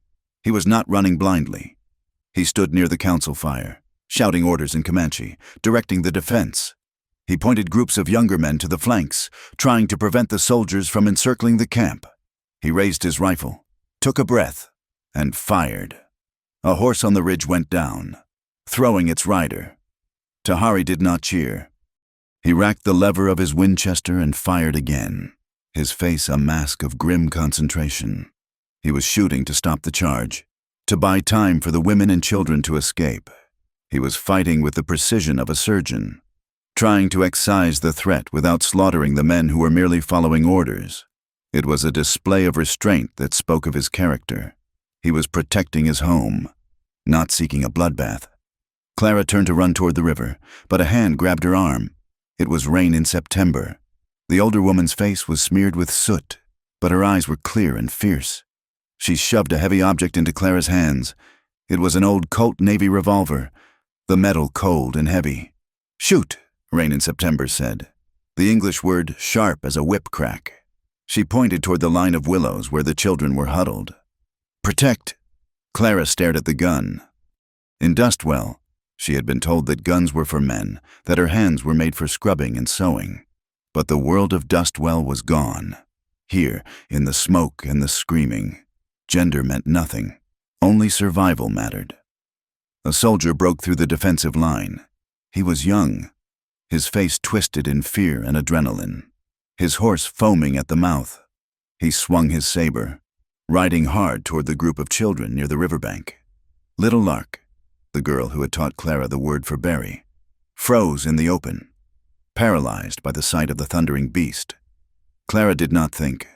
The hesitation that had defined her life, the fear of overstepping, the fear of debt, the fear of anger, evaporated in the heat of the moment. She raised the heavy pistol with both hands. Her arms shook, but her vision was tunneled on the soldier. She squeezed the trigger. The recoil jarred her shoulder, a physical shock that ran down her spine. She missed the rider, but the bullet struck the ground just in front of the horse's hooves. The animal reared violently, throwing the soldier into the mud. He scrambled up, looking dazed, and ran back toward his lines, leaving his sword behind. Lark scrambled into the bushes. Clara let out a breath she did not know she was holding. She had done it. She was no longer the victim waiting to be saved. She was a protector, but the battle was shifting. The surprise of the attack had given the cavalry the advantage, and they were pushing into the center of the camp. Amidst the confusion, a figure emerged from the smoke, moving not with the frantic energy of the soldiers, but with the slinking purpose of a thief. Silas Murdoch. He wore a long duster coat and a wide-brimmed hat, a shotgun cradled in his arm. He was not firing at the warriors. He was scanning the faces of the fleeing women. He was looking for his property. Clara spotted him at the same moment he spotted her. He was 50 yards away, moving through the cover of the burning lodges. His eyes locked onto her, and a smile of twisted triumph broke across his sweating face. "Clara," he bellowed, his voice booming over the crack of gunfire. "I am here. I have come to save you." Clara felt a surge of bile. He sounded like a grotesque parody of a hero in a dime novel. She backed away, raising the pistol, but she had forgotten to cock the hammer. Silas closed the distance, using the chaos as his cover. He moved surprisingly fast for a heavy man. "Don't be a fool. Girl, put that down. These savages will kill us all if you don't come with me." "You are the savage," Clara screamed back, her voice raw. You sold me for flour." "I did what was necessary," Silas shouted, lunging forward. He grabbed her wrist, twisting it until the pistol fell from her numb fingers into the dust. "And now I am doing what is profitable. You are the victim. Clara, remember that. You are the poor, helpless widow, and I am the benefactor who rescued you." He dragged her against him, his arm crushing across her chest, the smell of expensive bay rum and stale cigar smoke suffocating her. He was rewriting history in real time, using her body as the ink. "Tahari!" Clara screamed, her voice tearing at her throat. Across the clearing. Tahari heard her. He turned, seeing Silas dragging Clara toward the horses. A roar of pure, primal fury erupted from his chest. He abandoned his position, sprinting across the open ground, ignoring the bullets that kicked up dirt around his boots.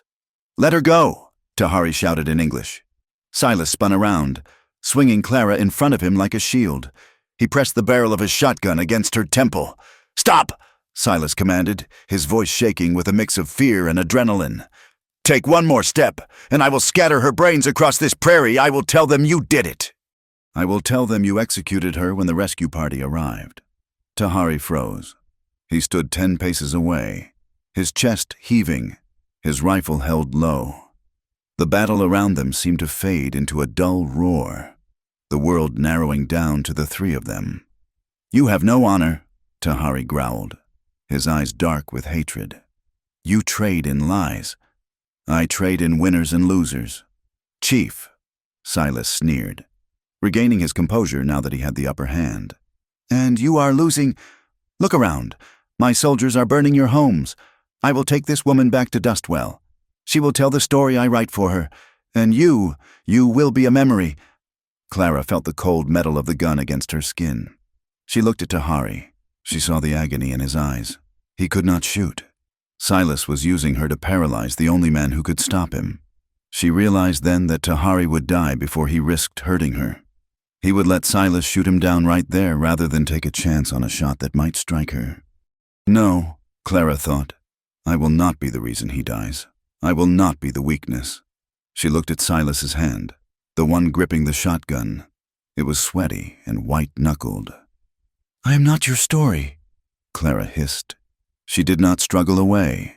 Instead, she went limp. She dropped her entire body weight, her knees buckling as if she had fainted.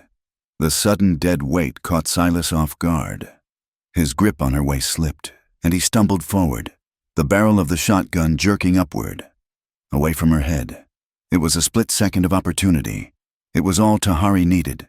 The crack of his rifle was distinct, a sharp report that signaled judgment. The bullet did not strike Silas in the heart. Tahari was too precise for that. The bullet smashed into the receiver of the shotgun and Silas's right hand. Silas screamed, a high-pitched sound of shock and pain. The shotgun clattered to the ground. He staggered back, clutching his mangled hand. Clara rolled away, scrambling on her hands and knees through the dirt. Silas, blinded by pain and rage, looked down at her. He saw the woman who had defied him, the asset that had turned into a liability. With his good hand, he reached for the revolver at his belt. "You ungrateful witch," he snarled, blood dripping from his fingers.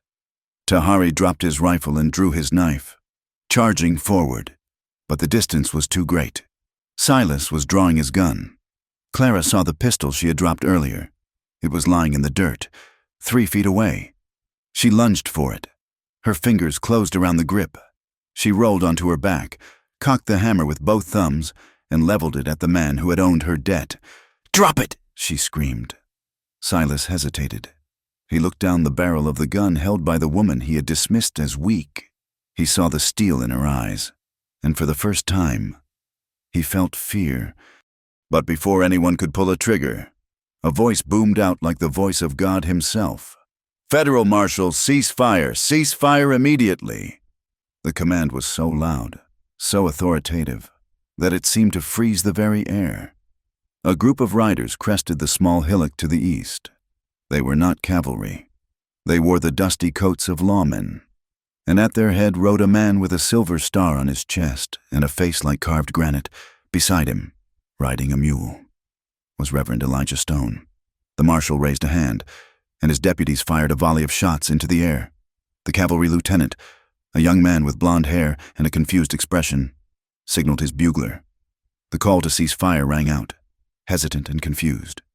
The shooting sputtered and died. The silence that followed was heavy, filled only by the groans of the wounded and the crackle of burning lodges. Silas Murdoch looked from Clara to the marshal. His face went pale, the color of old parchment. "Marshal," Silas shouted, trying to salvage the situation, clutching his bleeding hand. "Thank God you are here, these savages. They were about to kill the hostage. I was trying to rescue her." The marshal rode his horse slowly down the slope, his eyes fixed on Silas. He did not look like a man who was there to hand out medals. He stopped his horse between Tahari and Silas. "Rescue?" the marshal asked, his voice deceptively calm. He reached into his saddlebag and pulled out a sheaf of papers. They were crumpled and stained, but the seal of the territory was visible. "Is that what you call it, Mr. Murdoch?" Reverend Stone rode up beside him. He looked at Clara, seeing the gun in her hand and the fire in her eyes, and he nodded with profound respect. "We have the letter, Silas," the Reverend said softly.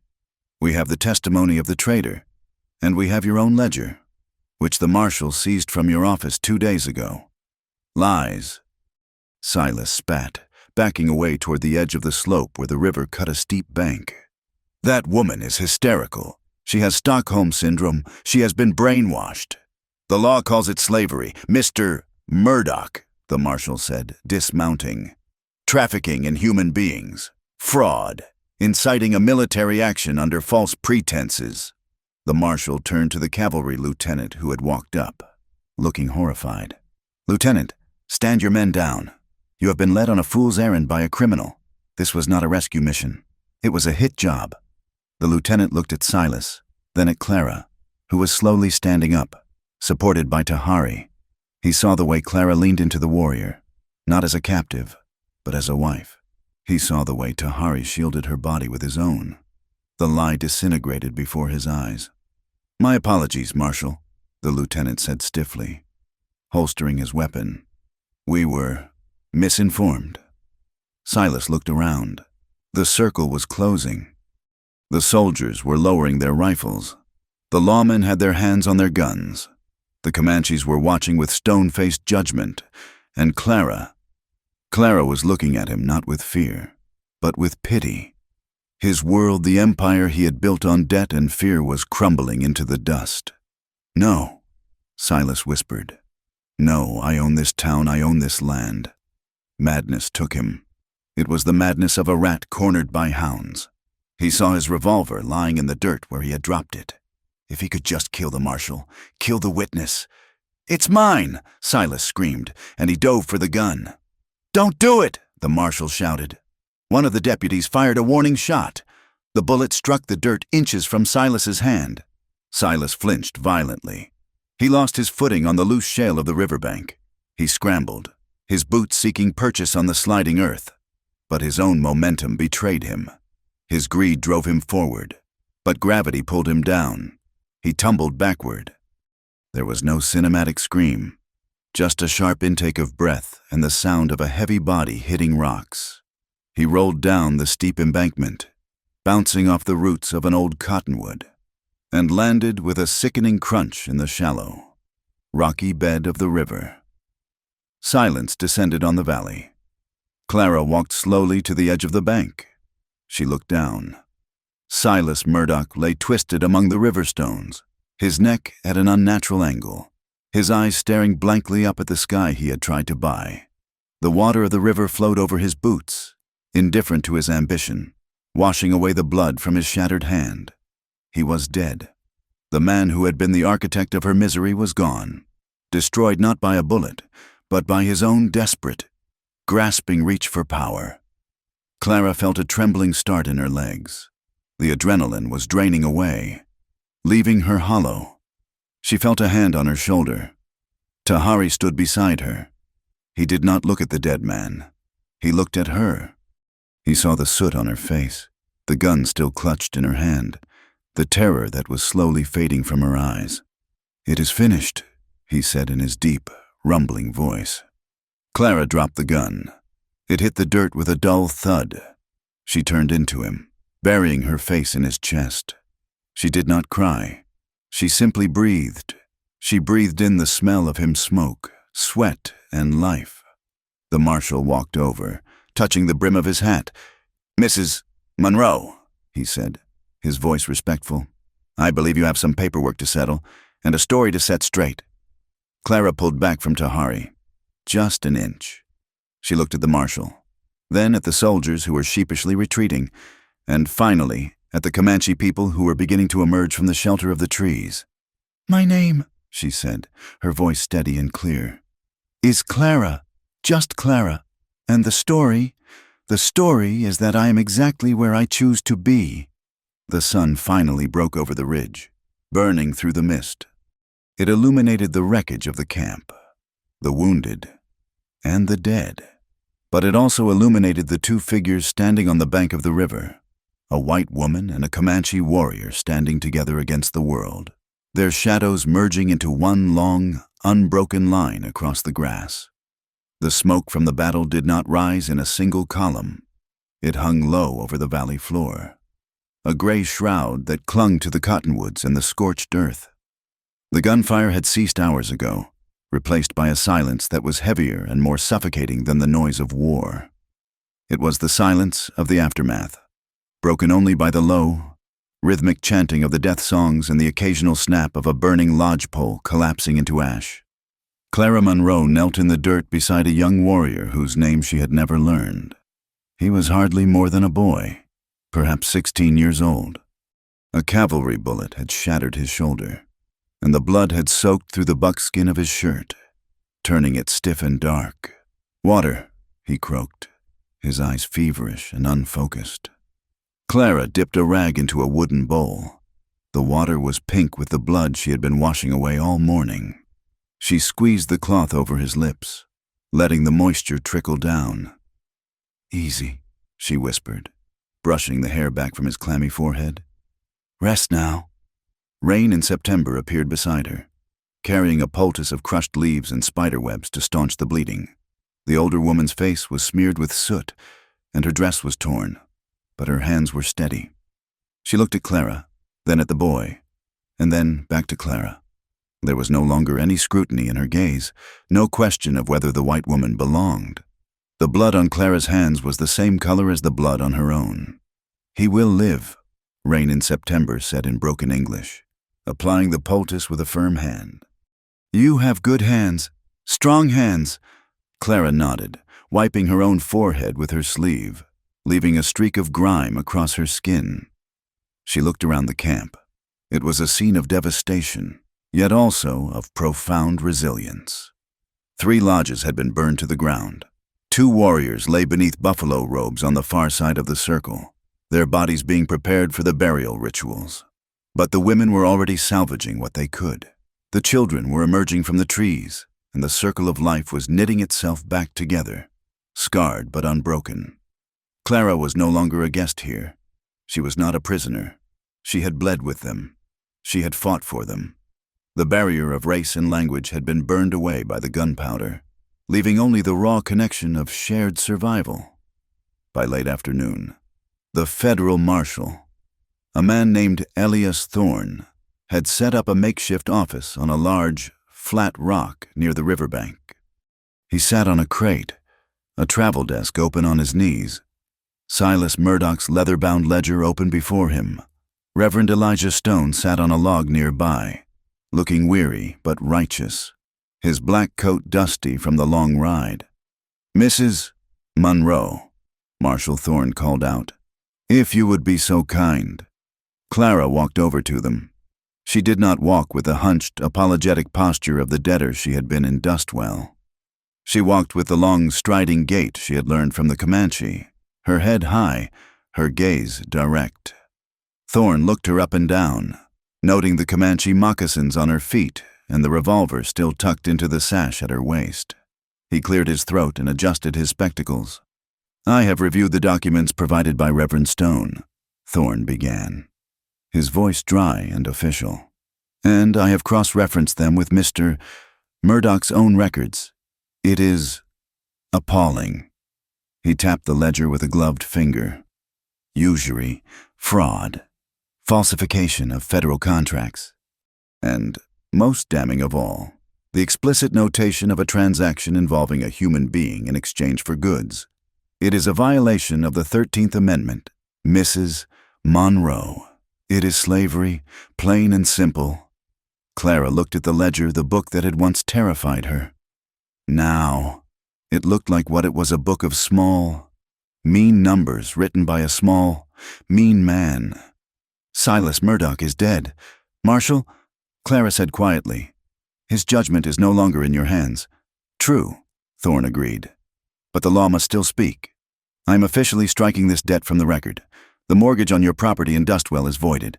You are, legally and financially, a free woman. You owe nothing to no one." He picked up a pen and drew a thick, black line through the page bearing her name. He signed his name next to it with a flourish. "Free," Reverend Stone murmured, smiling at her. "The Lord has broken the chains. Clara." Clara looked at the black line. It should have felt like a weight being lifted. It should have felt like joy. Instead, she felt a strange hollowness. Freedom on paper was a clean, crisp thing, but freedom in her heart was messy, complicated, and tied to the smell of wood smoke and the man standing silently by the tree line. "Now," Marshal Thorne said, closing the book, "the matter of your current situation. We have a wagon. We are heading back to Dustwell tomorrow at first light. From there, I can arrange transport for you to the east. St. Louis, perhaps, or back to your family, if you have any." "I have no family," Clara said. "Then you can start fresh." Thorne urged, "A woman like you have been through a terrible ordeal. You deserve a soft bed. You deserve a life in civilization, away from all this." He waved a hand at the camp, at the smoke, at the savagery. Reverend Stone leaned forward. "Clara, child, think carefully. You have survived, and that is a miracle.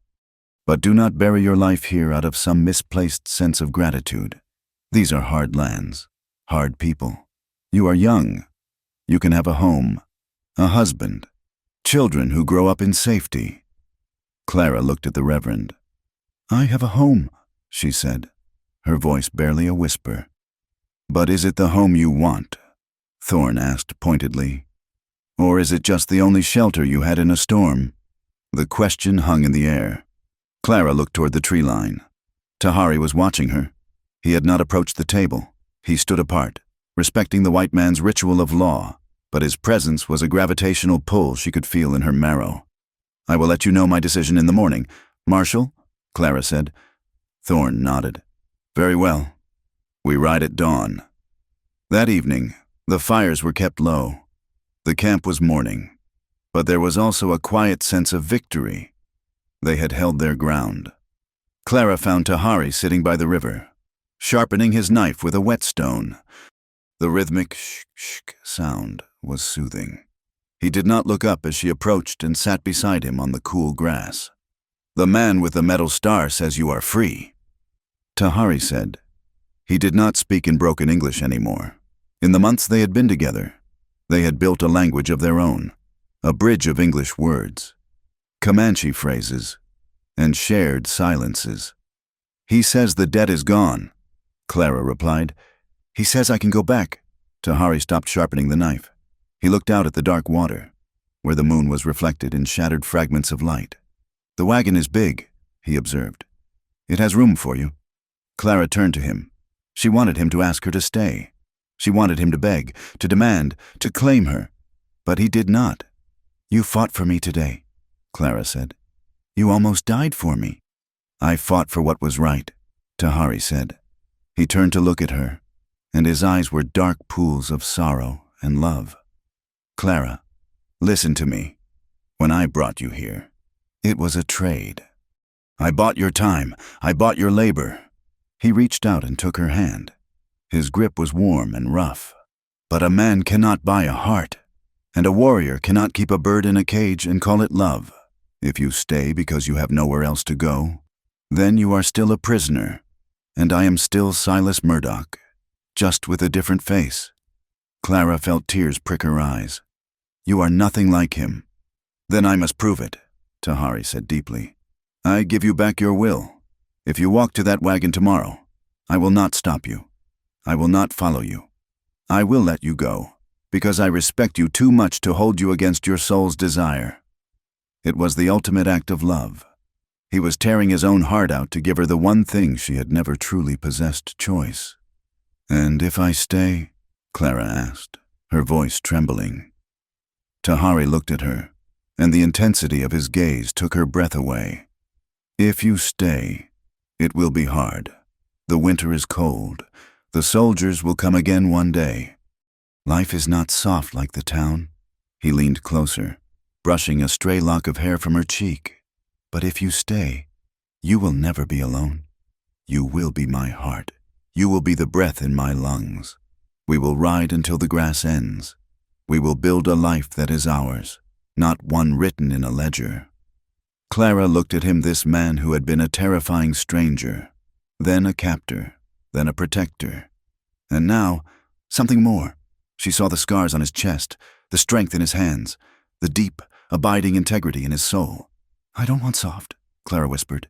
"I want real." Tahari let out a breath, a sound that was half sigh, half shudder. He pulled her into his arms, there, by the riverbank, with the smell of smoke and sage in the air. He kissed her.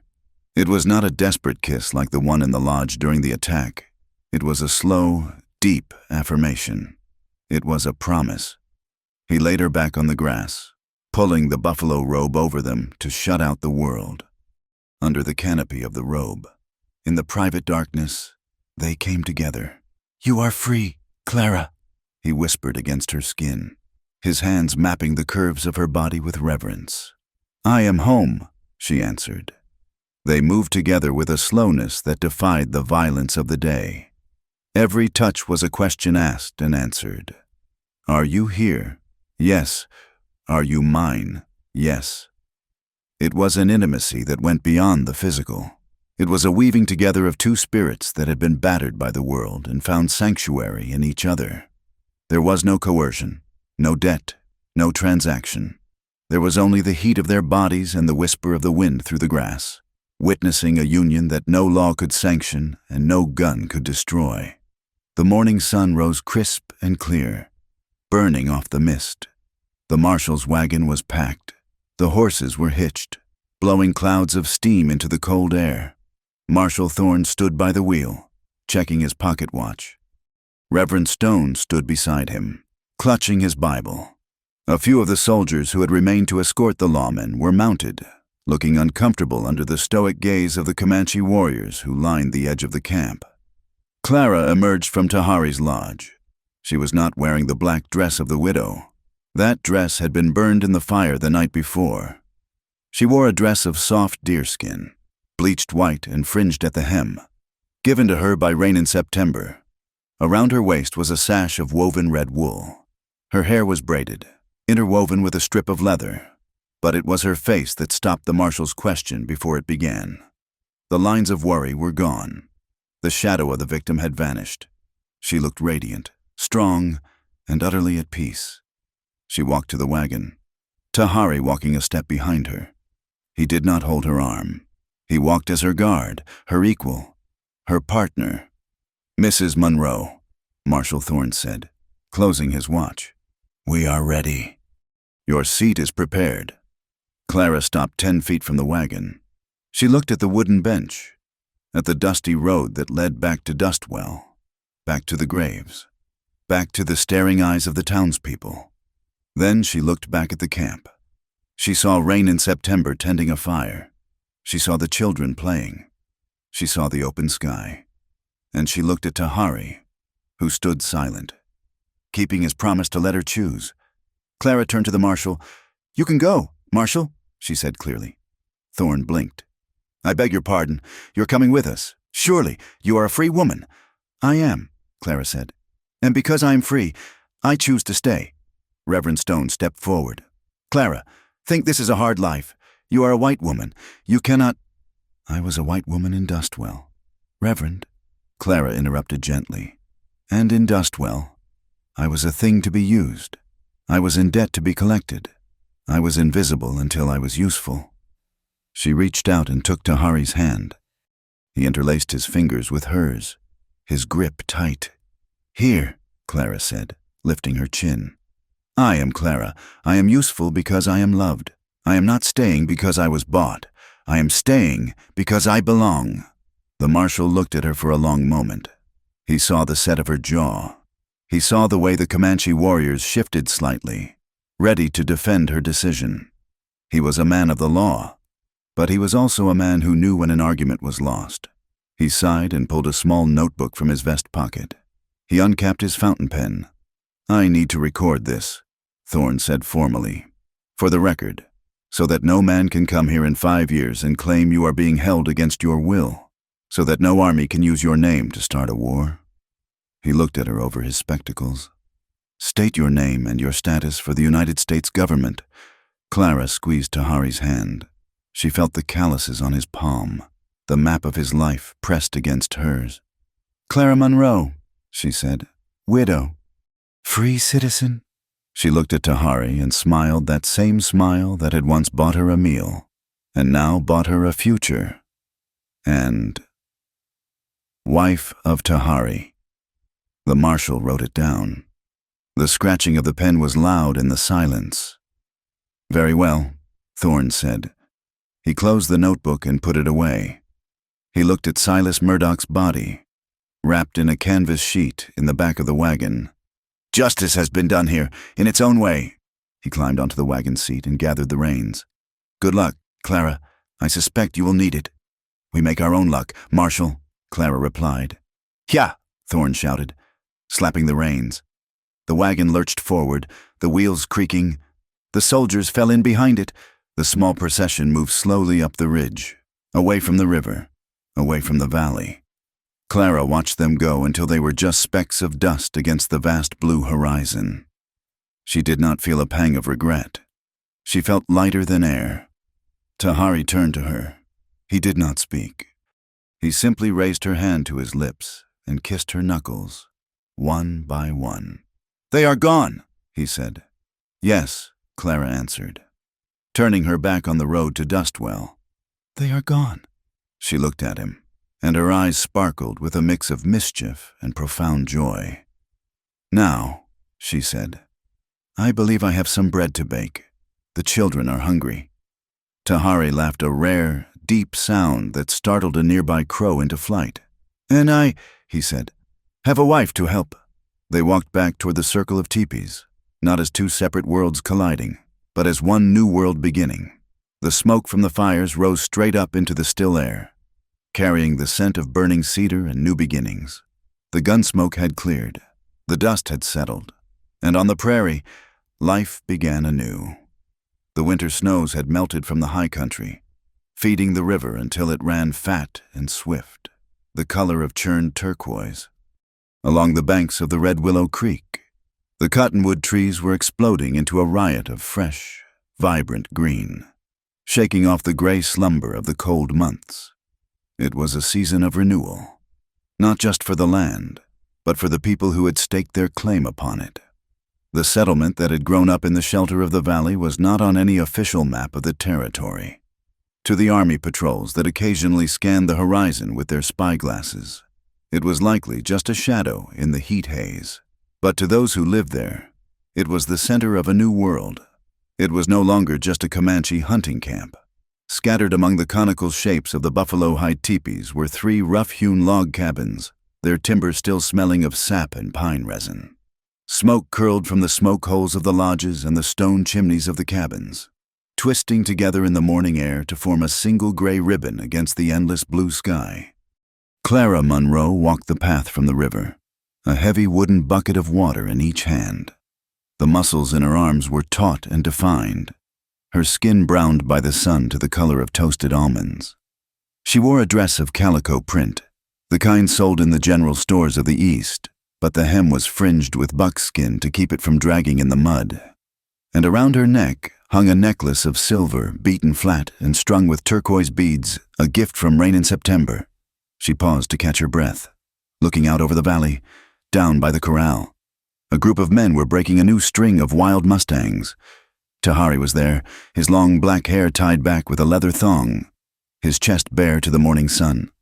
Beside him stood Jeb Miller, a white sharecropper who had brought his starving family to the valley 3 months ago, seeking refuge from the same crushing debts that had once ensnared Clara.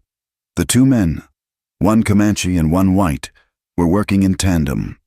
Tahari held the lead rope, speaking low, calming words to a skittish mare, while Jeb checked the hooves.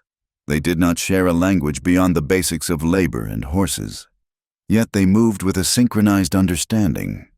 Further up the slope, rain in September was showing Jeb's wife, Sarah, how to grind corn using a hollowed-out stone, Sarah's two young sons were chasing a group of Comanche children, playing a game that seemed to involve a lot of shouting in two languages and a ball made of stuffed deer skin. Clara smiled. It was a fragile thing, this community. It was built on the razor's edge of tolerance, held together by the sheer necessity of survival and the force of Tahari's will. But it was holding. She walked on, passing the school tree, a massive oak where she gathered the children for an hour each day. She taught the Comanche children the words for trade, treaty, and peace in English. In return, Little Lark and the others taught her the words for river, spirit, and sky. Clara realized she no longer felt the phantom ache of her old life, the shame of the debt, the humiliation of the general store in Dustwell, the terror of her first night on the prairie. They were like scars that had faded to white lines. They were part of her history, but they no longer defined her geography. She was not a white woman held captive. She was not a Comanche squaw. She was Clara. She was the bridge. That evening, the sun dipped below the canyon walls, painting the clouds in violent strokes of purple and gold. The camp mood shifted from the industry of the day to a hum of anticipation. Tonight was the ceremony. It had been delayed by the winter, by the need to hunt, and by the sheer struggle to stay alive. But now, with the larders full and the danger of the cavalry receding for the season, it was time. A great fire was built in the center of the camp, larger than the cooking fires. The logs were stacked high, crackling and spitting sparks that rose to join the first stars appearing in the twilight. The entire community gathered. The Comanche warriors wore their finest buckskins, adorned with quill work and eagle feathers. The Miller family and two other drifters who had joined them wore their Sunday best, faded, patched, but clean. Clara stood by the fire. She had woven wildflowers into her braid. Tahari stood opposite her across the flames. He looked magnificent, terrifying, and tender all at once. The firelight danced in his dark eyes, reflecting a depth of emotion that he rarely showed in the daylight. Rain in September stepped forward first. She held a clay bowl filled with sage smoke. She fanned the smoke over Clara, then over Tahari, cleansing them of the old spirits, the old hurts. She spoke in her native tongue, her voice rising and falling like a chant. "She asks the earth to hold you," Two Tongues, the interpreter, whispered to the white observers. "She asks the sky to cover you. She asks the wind to always bring you back to this fire." The chief, an old man with a face like a dried riverbed, stepped forward. He took Clara's hand and placed it in Tahari's. He tied a strip of soft leather around their joined wrists, binding them together. It was the Comanche way, a physical representation of a spiritual bond. Then, from the shadows, Reverend Elijah Stone stepped into the light. The Reverend had stayed. He had claimed that his flock in Dustwell was too concerned with the law of gold and not enough with the law of God. He had found a new congregation here, under the open sky. He opened his battered black Bible. He did not read the verses of obedience or submission. He turned to the Song of Solomon. "Set me as a seal upon thine heart," Elijah read, his voice strong and clear. "As a seal upon thine arm, for love is strong as death." He looked at the couple, the warrior who had bought a woman to save his tribe, and the widow who had found her freedom in captivity. In the eyes of the church, and in the eyes of the Great Spirit who watches over this valley, Elijah said, closing the book, "I declare you husband and wife, what God and the earth have joined. Let no man put asunder." Tahari reached into his pouch. He did not pull out a gold ring. Gold was the metal of the men who killed for land. Instead, he pulled out 2 rings he had fashioned himself during the long winter nights. They were made of beaten silver, traded from the south, and inlaid with tiny, intricate beads of turquoise and red coral. He slid the smaller ring onto Clara's finger. It was cool and solid. "No debt," Tahari said in English, his voice rough with emotion. "Only a gift." Clara slid the larger ring onto his finger. Her hands were shaking, not from fear, but from the overwhelming fullness of her heart. "No owner," she whispered. "Only a partner." The camp erupted. It was a strange, joyous cacophony, the high-pitched trilling of the Comanche women mixing with the cheers and applause of the white settlers. The drums began to beat, a steady rhythm that mimicked the heartbeat of the land. Later, when the dancing had slowed and the children had fallen asleep in heaps of blankets, Clara withdrew to their lodge. She had one more ritual to perform, one that was hers alone. She went to the flat stone hearth she had built near the entrance. In a wooden bowl, she had prepared the dough. It was a mixture she had perfected over the months, the fine white wheat flour brought by the millers from the trading post, mixed with the coarse, sweet yellow cornmeal of the Comanche. She kneaded the dough, her hands working the two grains together until they were inseparable. She formed it into flat, round loaves and placed them on the hot stones. The smell began to rise. It was the smell of yeast and fire, of earth and harvest. It drifted out of the lodge, winding its way through the camp. It was a scent that triggered memories for everyone, memories of kitchens left behind, of mothers, of safety. But for Clara, it was the scent of redemption. Months ago, a loaf of bread like this had been the price of her life. It had been the currency used to strip her of her humanity. Silas Murdoch had looked at bread and seen a way to buy a slave. Now, Clara watched the crust turn golden brown. She took the loaves off the stone, wrapping them in a clean cloth. She stepped out into the cool night air.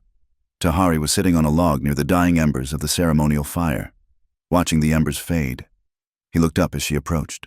Clara sat beside him. She unwrapped the cloth.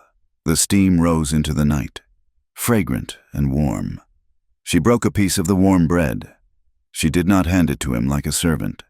She offered it to him like a sacrament. "Eat," she said softly. Tahari took the bread.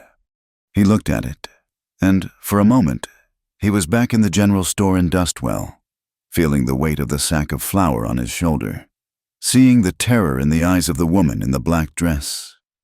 He remembered the transactional coldness of that day. He took a bite. The bread was warm, dense, and sweet. The textures of the wheat and the corn played against each other, creating something stronger and more complex than either grain could be alone. He swallowed, feeling the warmth travel down to his stomach. He looked at Clara. The firelight illuminated her face, softening the lines of hardship, highlighting the silver ring on her finger. She was watching him, a small, knowing smile playing on her lips. There was flour on her cheek, a smudge of white against her sun-browned skin. Tahari reached out and brushed the flour away with his thumb, his touch lingering on her skin.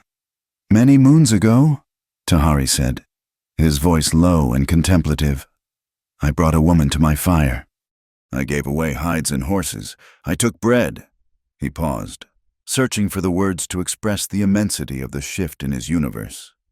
"That day," he continued, "I thought I was feeding my people. I thought I was buying strong hands to work the hides. I thought I was making a trade for survival." He looked deep into her eyes, stripping away all defenses. "I was a fool," he whispered. "I did not know. I was trading for my heart." Clara felt a tear slip down her cheek.